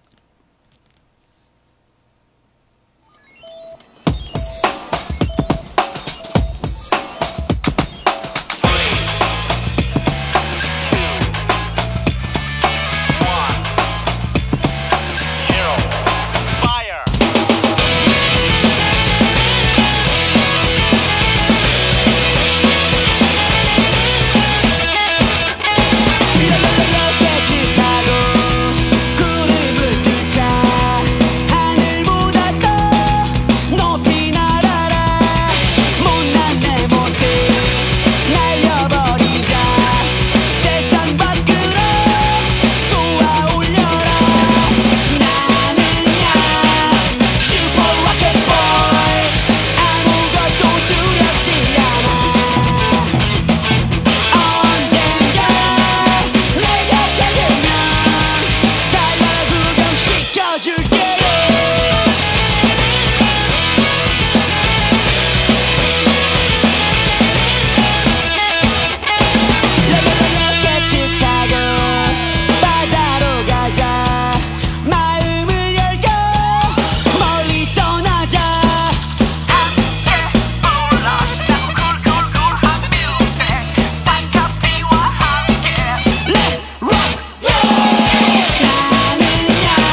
예. 타카피의 로켓보이 달나라 구경 시켜준다네요. 언젠간. 예. 언젠간 달나라 구경하게 되는 상황이 오지 않을까. 예. 저는 이제 이거 뭐 외교적인 이런 논란을 둘째 치고요. 예. 사실은 뭐 북한에서 인공위성 쏜다 그러면 우리가 굳이 욕할 일은 아니죠. 예. 그렇잖아요. 뭐 김연아가 금메달 땄는데 북한에서 이건 뭐 세계 평화를 위협하고, 그죠? 예. 세계를 지배하려는 뭐 한국의 음모다 뭐 이렇게 얘기하진 않잖아요. 예. 물론 뭐 논리적으로 추정을 하면 뭐 인공위성이 뭐 이게 그죠? 뭐 토시 하나 바꾸면 이제 대륙간 탄도미사일이 되는 거기 때문에 뭐 그죠? 50보 100보기 때문에 뭐 굳이 우기자면은 야 북한이 대륙간 탄도미사일을 개발하는 게 이제 인공위성을 쏘는 게 대륙간 탄도미사일 개발하는 거 아니냐. 그래서 뭐 세계 평화를 위협하는 거 아니냐. 뭐 이런 주장을 할 수도 있는데 뭐 그건 뭐 다른 나라 얘기고요. 그리고 또 이건 별로 우리랑 관련이 없어요. 대륙간 탄도미사일. 이건 뭐 대륙간 탄도미사일 1만 킬로짜리를 서울에다 쏠 리는 없잖아요. 정신이 나가지 않는 이상은. 그죠. 뭐 미국이나 좀 먼 거리에 있는 나라도 먼 거리에 있는 핵 보유국들은 이게 뭐 위협이 될런지 모르겠는데 우리 입장에서 뭐 이거보다 사실은 제가 볼 때는 그 대륙간 탄도미사일이 우리의 위협이다. 이건 좀 앞뒤가 안 맞는 얘기고요. 북한은 무슨 장거리포, 장사정포라고 그러죠. 예, 북한의 장거리포가 휴전선에 뭐 1만 5천에서 한 1만 8천 정도가 지금 배치가 돼 있다고 그래요. 이게 이제 사정거리가 오산까지인데 최근에 이제 사정거리를 늘린 거를 또 배치했다고 그러는데 사정거리 한 200km 정도 되는 아마 평택으로 미군 기지가 이전을 하면서 미국에서 북한에서 또 개발을 한 것 같은데 그래서 평택까지 사정권 안에 들어오는 이런 이제 장사정포를 휴전선에다 지금 배치하고 있는 과정이라고 그러는데 이런 거는 이제 위협이 될 수 있죠. 우리 입장에서 보면은 이건 당장 이제 우리 생존 문제가 되기 때문에 그거 가지고 우리가 막 뭐 규탄을 하고 뭐 이러는 거야. 그렇다 쳐도 대륙간 탄도미사일 인공위성 쏘는 건 뭐 굳이 우리가 뭘 나서 가지고 이렇게 욕을 할 필요가 있을까? 저는 그런 생각이 좀 있어요. 그죠? 뭐 미국이나 중국이나 이런 데서 설치는 거야. 뭐 그렇다 쳐도 그럼 뭐 언젠가 우리가 뭐 평생 이러고 살겠습니까? 뭐 100년이 지나건 뭐 200년이 지나건 뭐 그렇게 오래 갈 것도 아니라고 보는데 앞으로 뭐 몇 년만 있으면 저는 뭐 이번 정권만 바뀌면은 2013년 뭐 14년 이때쯤에는 뭔가 통일의 어떤 그 문어기에 우리가 들어서지 않을까 이렇게 기대를 하고 있는데 그리고 다음 정권 들어서면 뭐 남북관계가 이대로 가겠습니까? 그동안 5년 동안 공친 거 5년 동안 지금 손해본 거 다 메꿔야죠. 그래 빨리빨리 가야 됩니다. 어제 뭐 야권연대 경선 결과도 나왔는데 아주 좋아요. 아주 좋아요. 이렇게만 가면 돼요. 지금 뭐 진보당도 이제 뭐 거의 교섭단체가 눈앞에 보이는 상황이고요. 그리고 1대1 구도로 나가면은 다 이게 돼 있습니다. 예? 다 이게 돼 있어요, 지금. 그래서 저는 이게, 야, 이거만 제대로만 가면은 난 민주당 150석, 예? 진보당 한 150석, 이렇게 하고 합쳐서 한 200석 가는 거 아닌가? 요런 좀 생각도 해봤는데, 그죠? 예, 뭐, 그 정도까지는 아니어도 지금 뭐 둘이 합쳐서 한 170, 180까지는 뭐 충분히 갈 형국 아닙니까, 지금? 충분히 갈 수 있어요. 지금 뭐 민주당도 지금 진보당 쪽에 한 30개 정도 전국에서 그 단일 후보로 나가는 게 한 30개 정도고 그중에 한 절반 정도는 지금 당선 가능성이 있지 않겠나 이렇게 보고 있는데 그럼 한 15석 정도 뭐 최소가 절반이니까요. 뭐 많으면 한 지역구에서 15에서 뭐 한 18, 뭐 20, 그죠? 많으면 한 20까지도 가능한 지역구에서 뭐 이런 형국이다라고 보이고 민주당이 뭐 그럼 지역구 30개를 빼면은 170개를 가져간 거 아니에요. 170개를 가져간 거면은 뭐 여기서 그죠? 절반 이상은 뭐 지금 뭐 거의 확실한 거고, 그죠? 100석, 뭐, 저는 한 120, 30석까지도 충분하지 않겠나. 그럼 뭐 비례대표 합치면은 150석, 60석, 과반수를 넘는 것도 지금 뭐 가능성이 충분한 상황입니다. 예. 그래서 지금 뭐 총선은 제가 뭐 별 일이 없는 한은, 이제 그런데 별 일이 없는 한은 뭐 지금 진보개혁 진영이, 진보민주당이, 예, 이거 뭐 압승하는 이런 방향으로 거의 윤곽이 잡혀가는 거 아닌가. 그죠? 뭐 이렇게 보이고 있는데, 그래서 이제 별일이 있을 것 같아요. 그죠? 예. 이렇게 압승하는 분위기로 됐는데 이제 가만히 있을 리 없잖아요. 그동안 이 보수 진영이 해온 행태를 보면은 그리고 뭐 아까 뭐 말씀드렸다시피 벌써 응징의 날 만들고 나를 때려달라 이거 아니에요 지금. 이거 뭐 빤히 보이는 거예요. 한 대만 맞자 이겁니다 지금. 자해공갈단이죠. 아까 뭐 지난주에 유엔 가서 막 북한한테 시비 걸고 그게 할 짓입니까? 공식 외교석상에서 이게 무슨 추태입니까? 그걸 모르는 사람들이 아니에요. 그건 명백한 도발이죠. 왜 멀쩡히 가는 사람 붙잡아가지고, 그건 또 경비한테 끌려나가고, 이런 무슨 국제적 개망신이 있습니까? 근데 요즘 지금 뭐 새누리당하고 예, 이명박 정부가 하는 행태를 보면은 나를 한 대 때려주세요. 거의 이쪽으로 가닥을 잡은 것 같아요. 자해공갈 쪽으로. 지금 웬만큼 이제 자기들이 깡패짓 하고 막 깽판을 치고 이런 걸로는 안 먹히니까 그 조폭들도 그러잖아요. 막판에 몰리면은 궁지에 몰리면 막 옷 벗고 막 배 우통 까고 막 배를 칼 긋고 막 이런 거 하잖아요. 그죠? 그러니까 거의 조폭 수준으로 지금 간 것 같다 제가 볼 때는. 그래서 지금 자해공갈 뭐 이런 게 상당히 우려가 되긴 하지만은 예, 뭐 그런 것만 아니라면은 지금 하여튼 뭐 유력한 거죠. 총선 야권 승리가 뭐 유력하고 이렇게 되면 뭐 대선도 큰 이변이 없는 한은 야권이 승리하게 될 테고 그렇게 되면 뭐 아주 남북관계 급진전될 가능성이 높습니다. 그러면은 뭐 아주 통일의 물꼬가 확 트이겠죠. 게다가 뭐 진보당이 교섭단체 이상을 얻은 상황이고 또 공동정부를 구성하는 상황이면 진보당은 좀 통일에 보다 적극적이잖아요. 뭐 민주당에 비해서 민주당은 이제 화해 협력 요 정도지만은 진보당 강령은 이제 평화 통일로 가자 이런 거 아닙니까? 그렇게 되면 남북관계 아주 급진전되리라고 봅니다. 뭐 이게 뭐 먼 장래의 일도 아니라는 거예요. 남북이 이제 통일의 길로 들어설 것이. 그러면 이거 다 지금 인공위성 이런 게 다 우리 거 아니에요, 우리 거잖아, 우리 거. 우리가 뭐 굳이 날뛰어 막 이럴 필요가 없다는 겁니다, 저는. 예. 근데 뭐 이제 우리 각하 생각은 좀 다르니까요. 예. 그렇게 생각을 안 하시는 것 같은데, 예. 괜히 남의 나라하고 같이 합세를 해서 그냥 가만히 있으면 되는 거를 합세를 해갖고 이렇게 난리를 치는지 모르겠습니다. 뭐 어쨌거나 예, 뭐 그렇게 돼서 남북이 같이 예, 달날아가는 날이 그렇게 멀지 않은 것 같아요. 로켓보이 예, 이 노래 가사처럼 예, 제가 볼 때는 그렇게 멀진 않은 것 같습니다. 적어도 제가 살아 있을 때, 그죠? 제가 뭐 언제 죽을지 모르지만은 뭐 평균 수명을 고려할 때 한 30년은 더 살 것 같은데 제가 살아 있는 동안 예, 남쪽의 젊은이와 예, 북측의 젊은이가 함께 개발한 우주선을 타고 그죠? 달나라에 진짜 아폴로가 갔는지 안 갔는지 그것도 뭐 말이 많잖아요 지금. 성조기가 달에 꽂혀 있는지 안 꽂혀 있는지를 예, 우리나라 사람들이 가서 가장 먼저 확인하는 일이 벌어질 수도 있지 않을까. 뭐 그런 것도 기대를 해봅니다. 요 얘기와 관련해서는요 다음 주에 또 우리 유리사연구소 곽동기 박사가 또 나오십니다. 예, 그때 우주 북한의 인공위성 발사 요 과학기술이 어느 정도인가 북한의 우주 개발 능력에 대해서 다음 주에 또 특집으로 다뤄보도록 하고요. 오늘은 정치 외교적인 측면에서 이야기를 나눠보도록 하겠습니다. 미국 쪽 입장 볼까요? 제가 아까 말씀드린 대로 이 미사일 발사 계획, 미사일 모라토리움이라고 그러죠. 예, 발사 유예 합의에 과연 인공위성이 포함이 돼 있는 거냐 안 돼 있는 거냐? 요거 상당히 중요한 또 하나의 논점 포인트라고 제가 말씀드렸는데 일단 미국 쪽 입장 볼까요? 예, 미국은 3월 그죠? 예, 3월 13일입니다.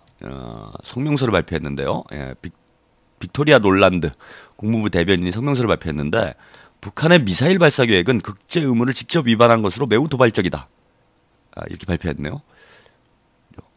그러니까 미사일 발사를 일단 간주를 했습니다. 이거를. 그러니까 인식이 다르다는 거네요. 인공위성으로 보지 않고 미사일 발사로 딱 표현을 했습니다. 참 아버지라 부를 수가 없고 예, 뭐 홍길동전도 아니고 예, 인공위성을 인공위성이라 부를 수가 없고 예, 이런 참 희한한 세계 질서인데 뭐 아무튼 유엔 안보리 결의 1718호 및 1874호는 명확하게 대륙간 탄도미사일 기술을 이용한 북한의 모든 발사 행위를 금지하고 있다. 그러한 미사일 발사는 지역 안보에 위협이 되며 장거리 미사일 발사를 자제하기로 한 북한의 최근 약속에도 어긋나는 것이다. 우리는 북한이 모든 관련 유엔 안보리 결의를 포함한 국제적 의무를 준수하기를 촉구한다라는 입장을 냈습니다. 그러면서 우리는 다음 조치에 대해 국제사회의 파트너들과 밀접하게 협의 중이다. 예, 이런 입장을 발표했네요. 그러니까 일단 미국의 공식 입장은 이거예요. 예, 미사일 발사에는 인공위성이 포함되는 거다. 이런 거고, 그러니까 이게 229 합의, 2월 29일 날 북미 합의의 그 미사일 모라토리움, 미사일 발사 유예 합의 내용에도 인공위성이 포함된다라는 것은 미국 측 인식이고요.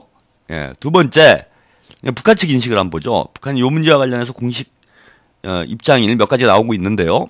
먼저 북한의 송일호 북일 국교 정상화 담당 교섭대사가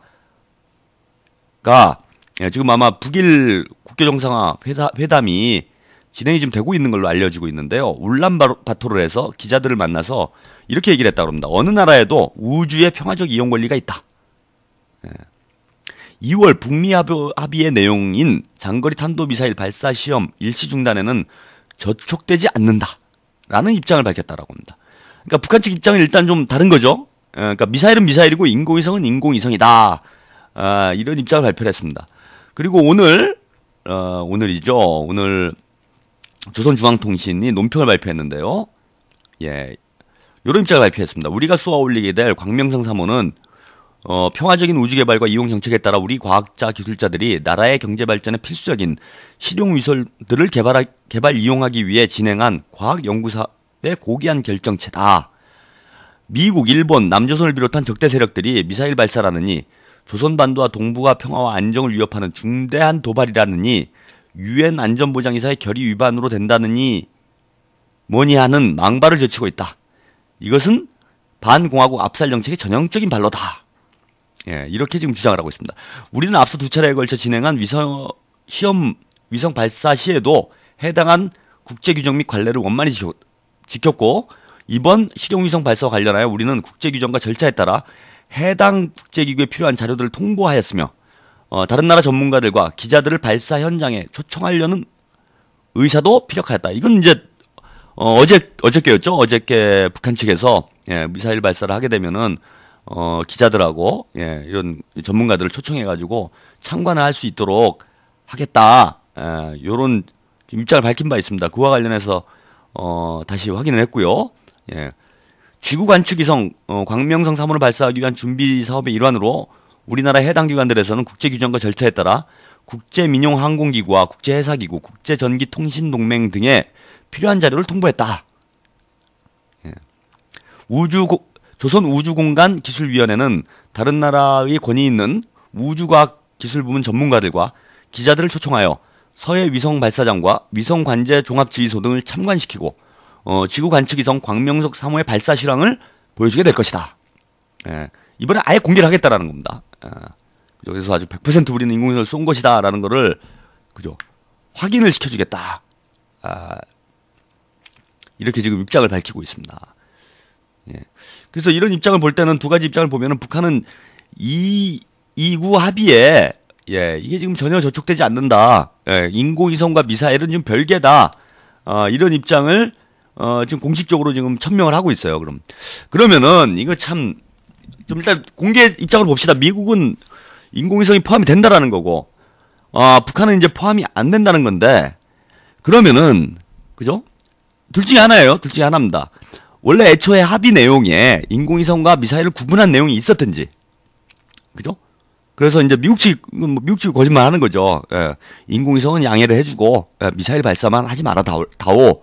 이렇게 합의가 있었는데, 미국이 지금 이제 북한이 인공위성을 쏜다니까, 그죠? 체면을 상해가지고, 일단은 이건 뭐 위협이다, 도발이다, 뭐 합의 파기다, 이런 식으로 입장을 내고 있는 건지, 아니면 미국이 막연하게 미사일만 발사를 유예한다고만 합의를 한 건지, 뭐 둘 중에 하나의 가능성이 높다고 봅니다. 근데 지금 상황을 볼 때 저는 뭐 미국이 뭐 없는 거짓말을 할 거다라고 생각하지 않고요. 만약에 뭐 그런 합의를 했다라면 북한은 또 공개를 하겠죠. 왜 이렇게 합의를 해놓고 이제 와서 딴소리를 하느냐, 뭐 이렇게 이야기를 할 텐데 북한에서 그런 주장을 하고 있는 것 같지는 않고요.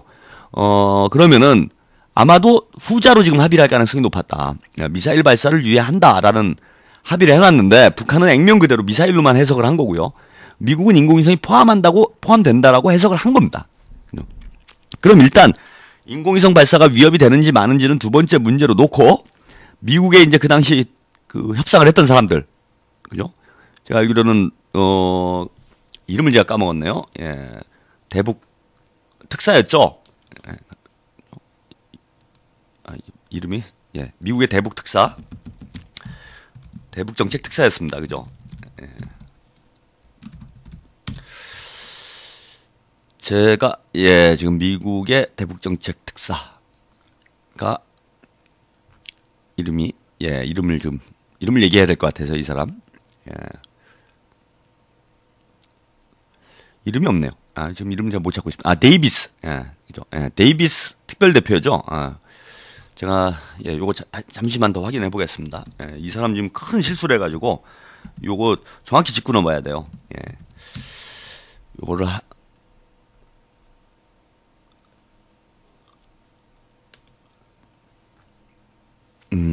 제가 보니까 지금 자료를 좀 찾기 어려운데요. 예, 제가 이름 다 알고 있었는데 요즘 영 머리가 예전 같지가 않아요. 뭘 하다 보면 이렇게 머리를 까먹고 이렇게 되는데. 예. 아무튼 데이비스 특사가 맞을 겁니다. 데이비스 특사가. 예, 데이비스 특사가 맞을 것 같은데요. 뭐 나중에 제가 확인해 보면은 노래 한 곡 보내드리면서 예, 제가 뭘 합의를 확인해 보도록 하겠습니다. 아니 하여튼 미국의 특사가 대북 특사가 중대한 실수를 한 거예요, 협상에. 그 뭐냐면은 명확히 공식적으로 그걸 합의문에 넣지는 않더라도 미사일이 인공위성을 포함한 거냐 아니냐를 명확히 확인을 했어야 돼요.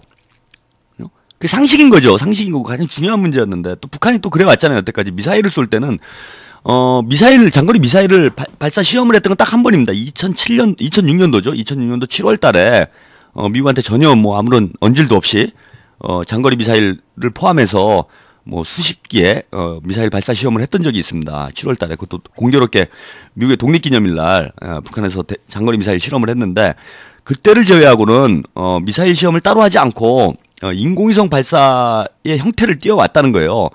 그럼 미국이 미사일 유해 발사 유해를 합의를 했다 그러면은 여기에 인공위성이 포함되는 건지 안 되는 건지 명확히 그죠 구두로라도 확인을 했어야 되는 겁니다. 예. 그럼 뭐 북한이 우리는 포함 안 된다고 생각한다 이렇게 얘기를 했으면 합의를 안 했을 거 아니에요, 그죠? 예? 그러면 이런 대망신이 없는 거 아닙니까? 이건 뭐 북한 어떻게 보면 미국 입장에서 개무시당한 거예요. 미국이 어쨌거나 뭐 북한하고 합의를 하고 이제 대화를 하겠다라고 선언까지 한 마당에 과거에는 뭐 대화가 안 되는 국면에서 이제 북한이 이 대화의 국면을 열기 위한 지렛대로 제가 뭐 인공위성 발사를 해왔다 이렇게 말씀드렸는데 지금은 대화를 잘 하고 있는데도 그리고 미사일 발사를 안 하겠다라고 미국이랑 합의를 했음에도 불구하고 북한이 인공위성을 쏴버리면은 미국은 이게 사실은 뭐 완전히 무시당한 거잖아요. 그래서 미국 입장에서 보면은 이 완전히 뭐 북한이 미국을 졸로 보는 거 아닙니까? 그죠? 뭐 북한의 논리는 맞아요. 우리는 미사일에 인공위성 포함 안 된다. 논리적으로 맞는 얘기지만 사실은 이제 그 관례적으로 그동안 북미 이런 대화 과정이나 이런 걸 놓고 보면은 그래서 제가 이런 표현이 맞는지 뭐 어떻게 보면 뭐 좀 조삼모사로 보일 수도 있는 거죠. 미국 입장에서 보면은 아니 미사일에 인공위성 당연히 포함되는 거지. 미국은 이렇게 생각을 했을 텐데 북한은 이 허점을 지금 오히려 치고 들어가 버린 겁니다. 요놈들 그래 이렇게 머저리 짓 하지. 그죠? 한번 인공위성 쏘는데 어떻게 나오냐? 나오나 한번 보자. 이렇게 된 거 아닙니까 지금? 그러니까 미국은 합의를 해놓고도 엄밀하게 얘기하면 뒤통수를 그것도 아주 제대로 얻어맞는. 예. 그리고 논리적으로 할 말이 없어요. 논리적으로. 이거 미사일이 아닌 건 맞으니까. 이게 봉인 김선달 대동강물 팔아먹은 것보다 이건 사실 더 놀라운 외교적인 참 이건 뭐 지략이라면 지략일 수도 있고 외교적 책략이라고 표현하는 게 맞겠네요. 외교적 책략을 북한 쪽에서 발휘를 했고 이거는 미국은 꼼짝없이 앉아서 당하는 그죠? 참 이거 뭐 모든 걸 다 잃는 상황이 되는 거죠. 합의는 합의대로 해주고 그죠? 미사일은 미사일대로 얻어맞고 인공위성대로 얻어맞는 이런 어처구니 없는 외교적 실수를 이거 어떻게 합니까? 이건 저는 미국에 있는 지금 국무부 동아태 커트 캠벨 동아태 차관보 이하 모든 외교 라인을 이게 다 경질시켜야 돼요. 오바마 대통령이 지금 아마 머리가 지금 터져버릴 지경일 겁니다, 지금. 이거 다 경질시켜야 되는 중대 사안입니다. 아니, 애들도 아니고, 저를 내보냈어도 저는 그렇게 협상 안 했을 거예요. 저는 분명히 물어봤을 거예요. 인공위성에 미사일이 포함되는 거죠? 미사일에 인공위성이 포함되는 거죠? 그리고, 아닌데요? 우리 인공위성을 쏠 건데요? 그랬으면은, 그러냐? 그럼 우리는 합의 못 한다. 이렇게 됐으면 지금 이렇게 미국이 큰 망신을 당할 상황이 아닌 거 아닙니까? 그런데 이거 합의를 해주고 인공위성을 얻어맞고, 미국 외교사의 북미 간에 이렇게 외교사를 보면은 사실 미국이 많이 당했어요, 그동안. 뭐 여러 차례 당한 게 많습니다, 지금. 금창리도요, 금창리 핵위기 나왔을 때 이제 금창리에 가봤더니 뭐 빈 동굴이고 뭐 여러 가지로 외교적인 망신을 당했던 일들이 한두 번 아니지만은 저는 이번처럼 아주 대놓고 망신을 당하는 이런 사례는 정말 이건 정말 놀라운 일 아닌가. 이런 완전히 삽질을 하고 있는 거 아닙니까? 미국의 외교 수준에 대해서 그리고 또 북한의 이 참 고도의 이런 책략에 대해서 북한 지도부에 참 이 북한 최고 지도부가 이제 김정은 총사령관이 최고 지도부를 이제 추대가 된 이후에 사실은 뭐 아직은 이제 글린 데이비스 맞네요. 글린 데이비스 특별대표 대북정책 특별대표 이 글린 데이비스는 이거 모가지 완전히 모가지죠. 이게 말이 됩니까 이게 이런 이런 멍 때리는 이런 그죠? 이런 멍 때리는 짓이 어디 있습니까 이게 상식적으로 완전 바보들인 거죠. 근데 뭐 어쨌건 지금 젊은 최고 지도자가 뭐 이제 지금 북한 최고 지도자로 이제 추대가 된 지 얼마 되지도 않았잖아요. 김정일 국방위원장이 지난해 12월에 급서를 했으니까 지금 뭐 1월, 2월 해서 이제 한 2달 정도 100여일 정도가 됐는데 뭐 이제 30대 초반에 젊은 지도자고 그래서 과연 김정일 국방위원장 정도의 어떤 외교적 능력, 수완 이런 것을 보여줄 수 있겠는가? 참 뭐 이런 전 세계가 이제 좀 주목해서 봤는데 야 이거는 뭐 더한 거네요, 더해요. 김정일 국방위원장을 뭐 그대로 거의 배웠다. 어떻게 이렇게 미국을 보란 듯이 뒤통수를 후려갈기는 미국 완전히 눈뜨고 코백하는 거죠, 이런 게. 전 세계 면전에서 이런 망신도 이런 망신이 없는 거죠. 인공위성을 뭐 쏜다는 사실만으로도 미국은 이미 대망신을 당하게 되는 그걸 어떻게든 막아보려고 뭐 대화도 해보고 합의도 해주고 이런 거 아니에요. 그게 무서워서 핵실험하고 인공위성 쏘는 게 걱정이 돼가지고 미국이랑 겨우 북한이랑 대화 채널을 열었는데 야 이건 오히려 북한에서 더 세게 뒤통수를 때리는 그리고 미사일에는 인공위성이 포함되지 않는다라고 당당하게 얘기하는 말로는 뭐 전혀 틀린 게 없습니다. 뭐 그죠? 미국이 뭐 이제 와가지고 아니 그게 아닌데 얘기해볼 소용이 없어요. 뭐 그럼 정확히 합의를 하든지 미사일 아래 가로치고 인공위성 쓰든지 합의를 무슨 뭐 그죠? 초등학생 반장 선거하듯이 합의를 해놓고 이제 와가지고 뒤통수 맞았다고 하소연을 하면은 뭐 누가 알아줍니까? 그래서 김정은 총사령관한테 이번에 오바마 대통령이 아주 보기 좋게 한 방 먹는 이런 일이 아니었나 이렇게 좀 봅니다. 그런 면에서 미국이 참 이런 외교적인 수모? 이런 대참패. 참 창피하겠네요. 노래 한 곡 듣고요. 그럼 이후 정세가 어떻게 갈지 이야기 좀 나눠보도록 하겠습니다. 삽질을 멈춰라는 노래가 있네요. 상식이 밴드. 삽질하고 있어요. 아주 그냥 쌍삽질입니다, 지금. 워싱턴과 서울에서 쌍으로 삽질을 해대고 앉아있네요. 앞으로 세계 정세가 어떻게 갈지 참 흥미롭습니다. 삽질을 멈춰 보내드리겠습니다.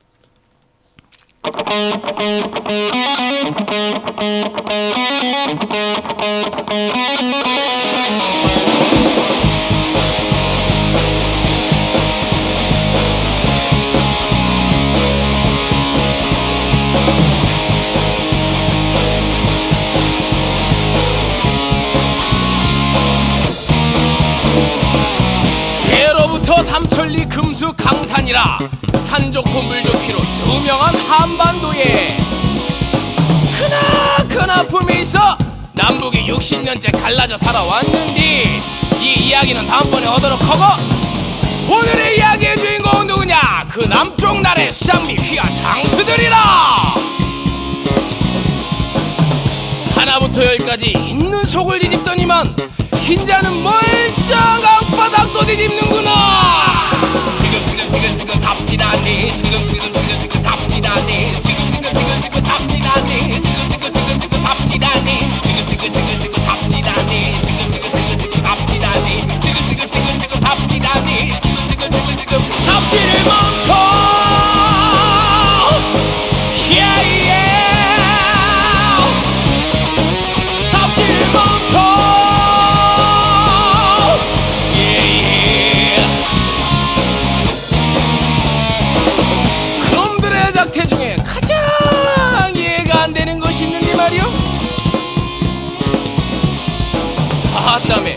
무식을 하고 급한가? 꽁지에 불 붙은 쥐새끼 마냥 막 달려가는디. 들으라고 있는 귀는 데코레이션이요 보라고 있는 눈은 이미테이션이라. 사람들이 그러고 죽자 사자 반대를 했어도 여전히 멀어 세우고 한다는 짓거리가. 슬금슬금 삽질하네. 슬금슬금 삽질하네. 슬금슬금 삽질하네. 슬금슬금 삽질하네.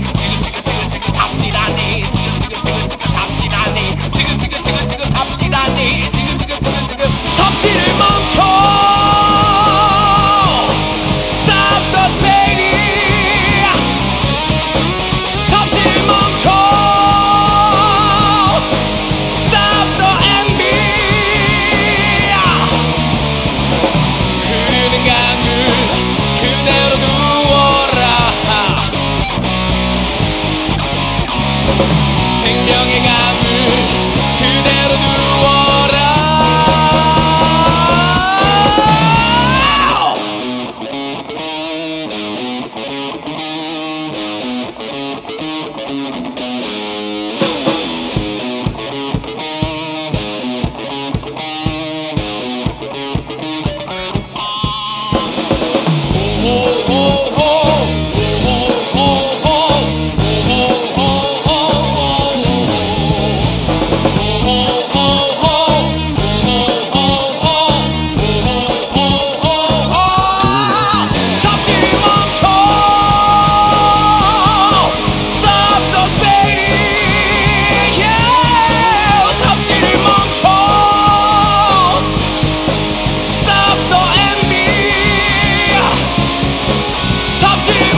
상식이 밴드 삽질을 멈춰 보내드렸습니다.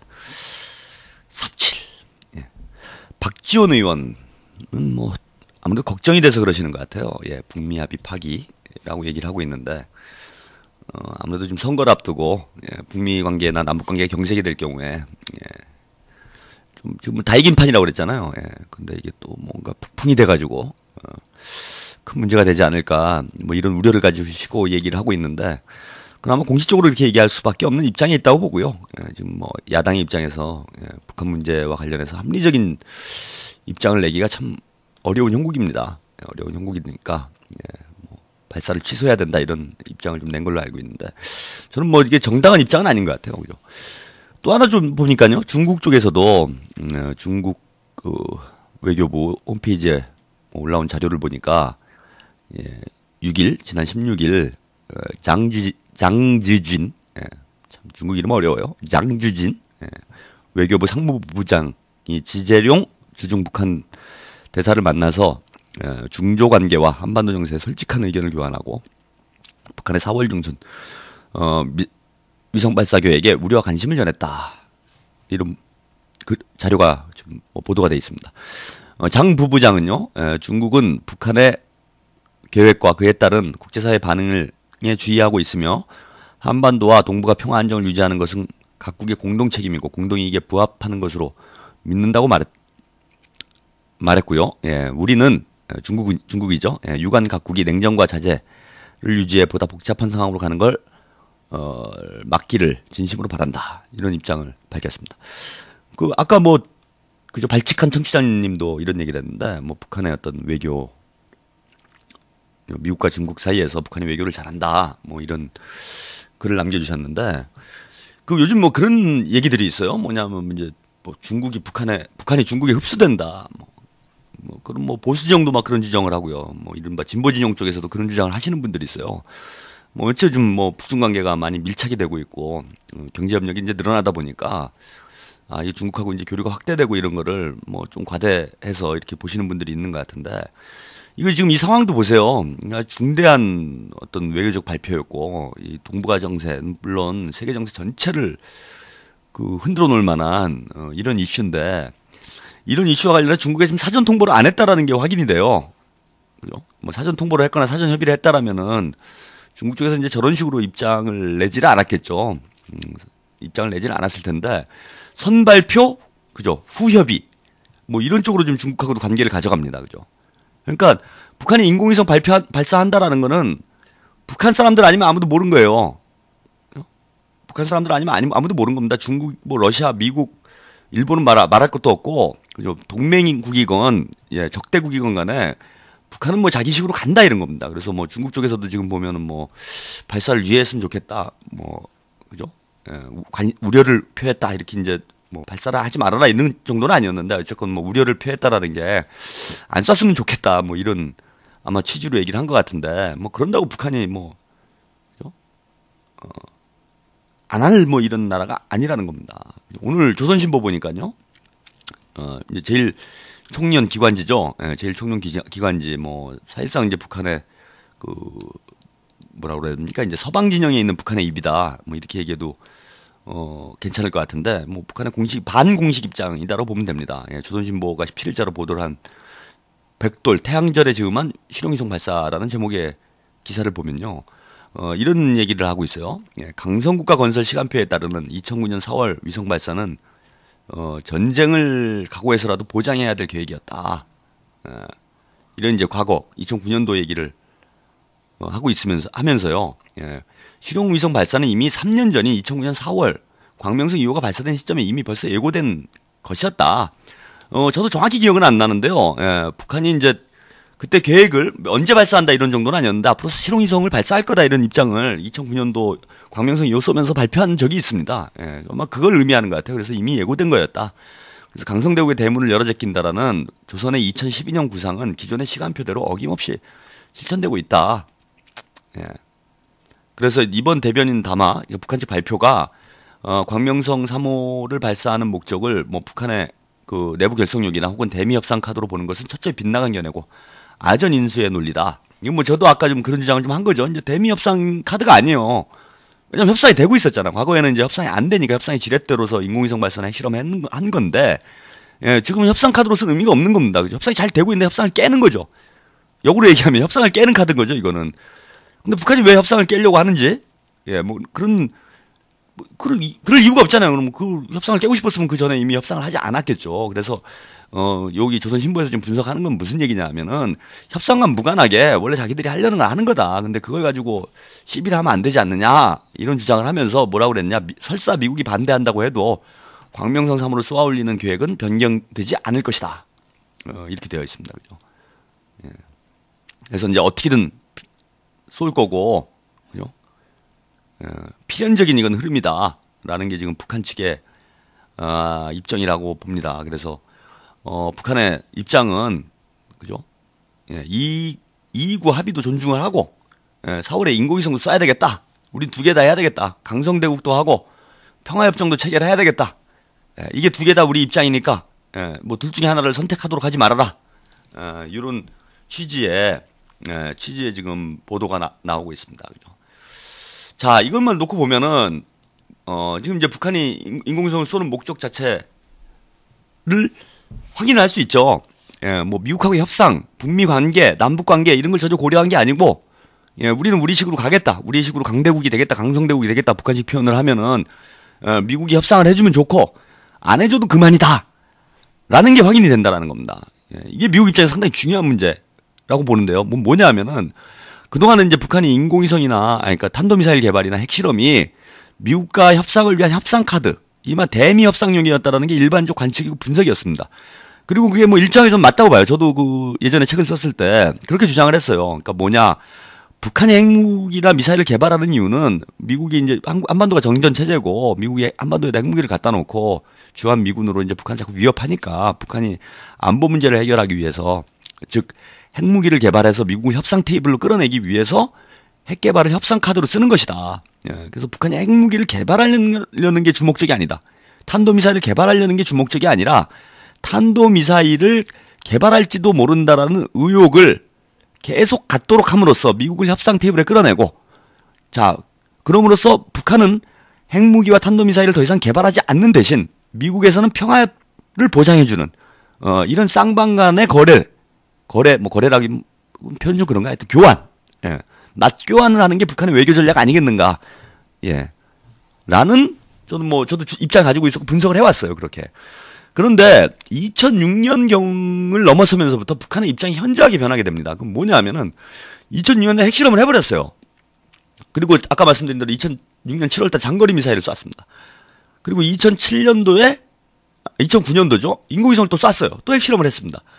그럼 이건 뭐냐 하면은 더 이상 핵무기와 탄도미사일을 협상 카드로 활용하지 않는다라는 의미라는 거예요. 왜냐하면 북한이 협상을 통해서 문제를 해결하고 싶은 쪽에 무게가 있다면은 핵실험이나 탄도미사일 실험을 하면 안 됩니다.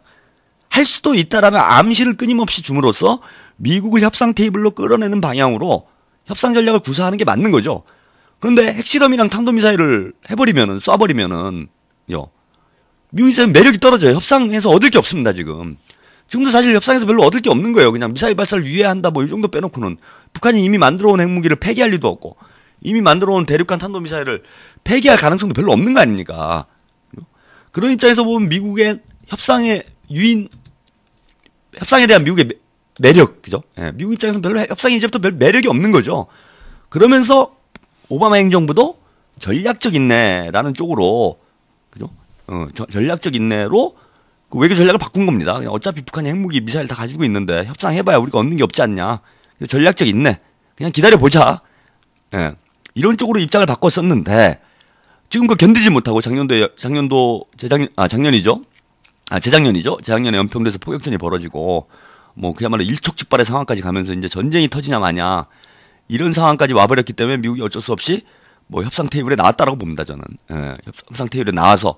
그래서 미국이 가장 걱정을 하는 핵실험과 미사일 발사를 더 이상 하지 않기로 합의를 했는데, 북한이 이번에 그걸 무시해버렸어요. 그리고 인공위성을 쏩니다. 뭐 이렇게 되면은 현실적으로 놓고 볼 때 북한의 논리가 아무리 맞아도, 그 논리가 아무리 맞다고 해도 인공위성과 미사일은 다른 거 아니냐, 뭐 이렇게 주장을 한다고 해도 미국이 그렇게 받아들일 가능성이 없잖아요. 그죠? 그리고 중국도 저렇게 나오는데, 당연히 뭐 미국은 뭐 아까 뭐 미국 정부 입장을 밝힌 바와 같이 미사일 발사를 그 어떻게든 저지하기 위해서 행동에 나서게 될 수밖에 없는 이런 형국이 될 거라는 겁니다. 그렇게 되면 당연히 합의는 파기되는 거죠. 그럼에도 불구하고 북한이 인공위성을 쏜다라는 건 뭐냐? 미국과의 합의를 더 이상 중요시 여기지 않는다는 거예요. 즉 뒤집어서 말씀 좀 드리면은 미국과의 협상은 부차적으로 본다라는 겁니다.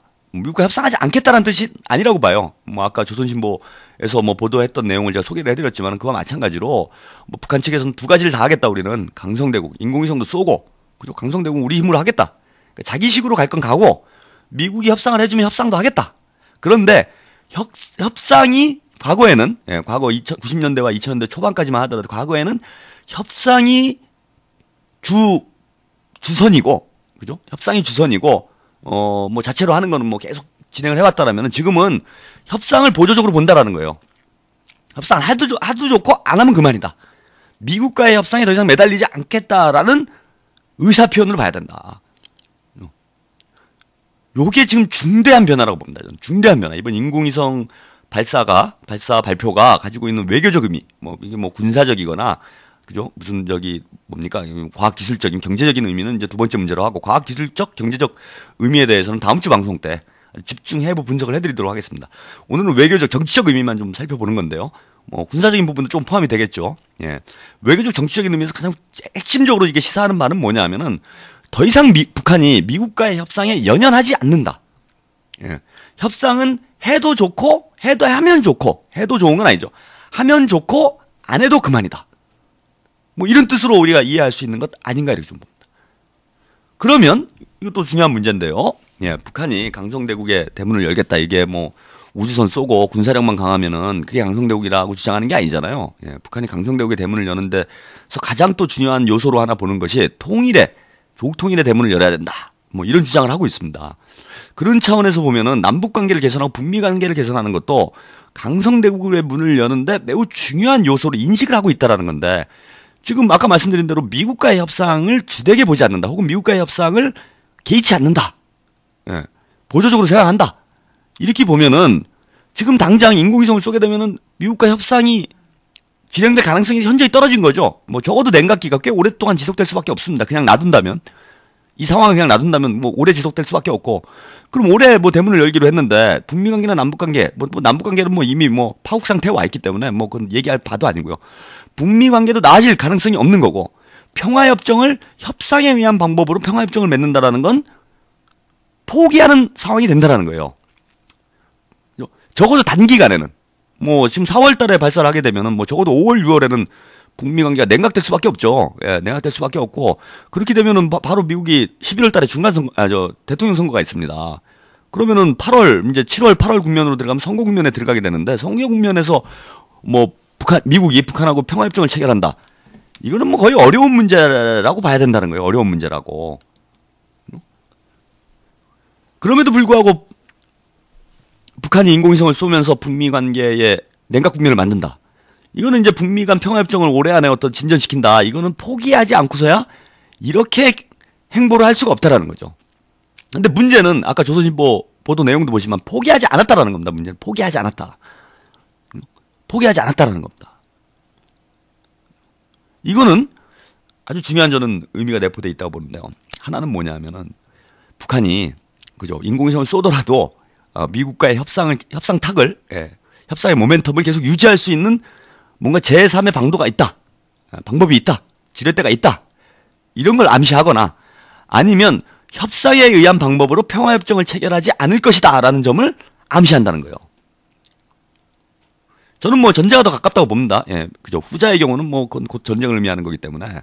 근데 뭐 지금 그것도 지금 참 어떻게 될지 모르는 남북 관계를 지금 보면 아까 주간 한반도 통신 소개시켜 드리면서 3월 26일 날 응징의 날을 지금 선포를 하고 자해 공갈을 하고 있는데 또 북한이 여기에 또 발끈해 가지고 뭔가 행동을 옮기게 되면은 심각한 상황이 뭐 지금이라도 연출될 수 있는데 뭐 그건 별도로 두더라도 북미 간의 평화협정을 협상이 아닌 다른 방법을 통해서 얻어낸다.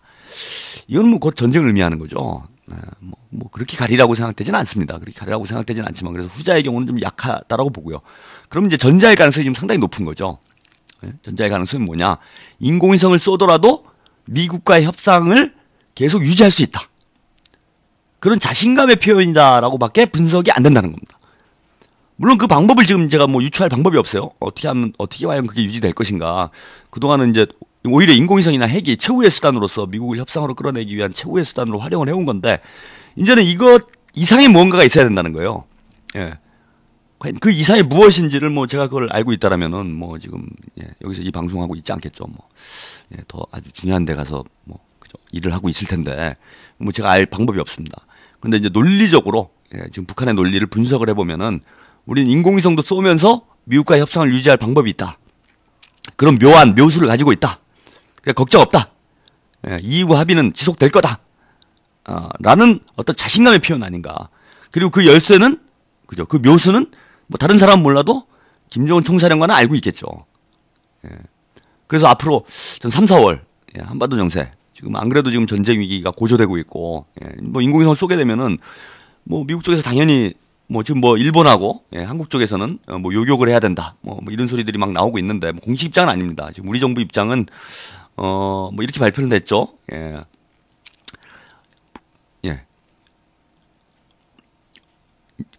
우리 외교통상부 대변인 논평을 발표를 했는데요. 북한이 실용위성을 발사한다면은 탄도미사일 기술을 이용한 모든 발사를 금지한 유엔 안보리 1874호에 대한 명백한 위반이고 한반도 및 동북아의 평화 안전을 위협하는 중대한 도발 행위가 될 것이다. 뭐 이런 미국 정부 입장하고 유사한 입장을 밝혔습니다. 그러면서 북한이 이러한 도발 행위를 즉각 중단하고 유엔 안보리 결의 등 국제 의무를 준수할 것을 촉구한다. 그러면서 육자회담 관련국들과 긴밀히 협력해 나갈 거고 아직은 시간이 있으니 관련국들과 협력해서 북한 측에 이 같은 엄중한 우려를 전달하고 발사를 중단하도록 외교적 노력을 기울이겠다 이렇게 되어 있는데 이게 뭐 외교적으로 될 일이 아니죠, 그죠? 북한 아까 뭐 입장 이미 밝혔다시피 뭐 미국에서 말린다고 안 쏠 것도 아니고 뭐 중국하고도 뭐 중국에서 말린다고 안 쏠 나라도 아니지 않습니까? 중국에도 이렇게 사후 통보를 하는 판국인데 뭐 외교적으로 북한을 어떻게 말립니까? 그러니까 북한의 미사일 발사를 말리는 방법은 일본 쪽에서 나오는 얘기처럼 요격하는 것밖에 없어요, 그죠? 요격하는 것밖에 없습니다. 19일 다나카 나오키 일본 방위 대신 여기는 아직도 아직도 천황이니까 대신 뭐 이런 봉건적인 직위를 쓰고 있는데 참의원 예산위원회에 나와가지고요 북한 위성 발사와 관련해서 일본의 상공을 통과할 가능성이 커질 경우에는 자위대에 파괴 조치 명령을 내리는 것을 검토할 것이라는 입장을 표명했다라고 합니다, 그죠? 그래서 구체적으로 자위대에 파괴 조치 명령을 하는 것을 면밀히 검토하고 있으며 일본의 안전 보장이 위협받는 예측 불가능한 사태를 확인했을 경우 그에 따른 소정의 절차를 추진하겠다라고 얘기를 하면서요. 구체적으로 지대공 유도탄 패트리어트 팩3라고 그러죠. 패트리어트 미사일 및 탄도 미사일 요격 기능을 갖춘 이지스-3 전개를 검토하겠다.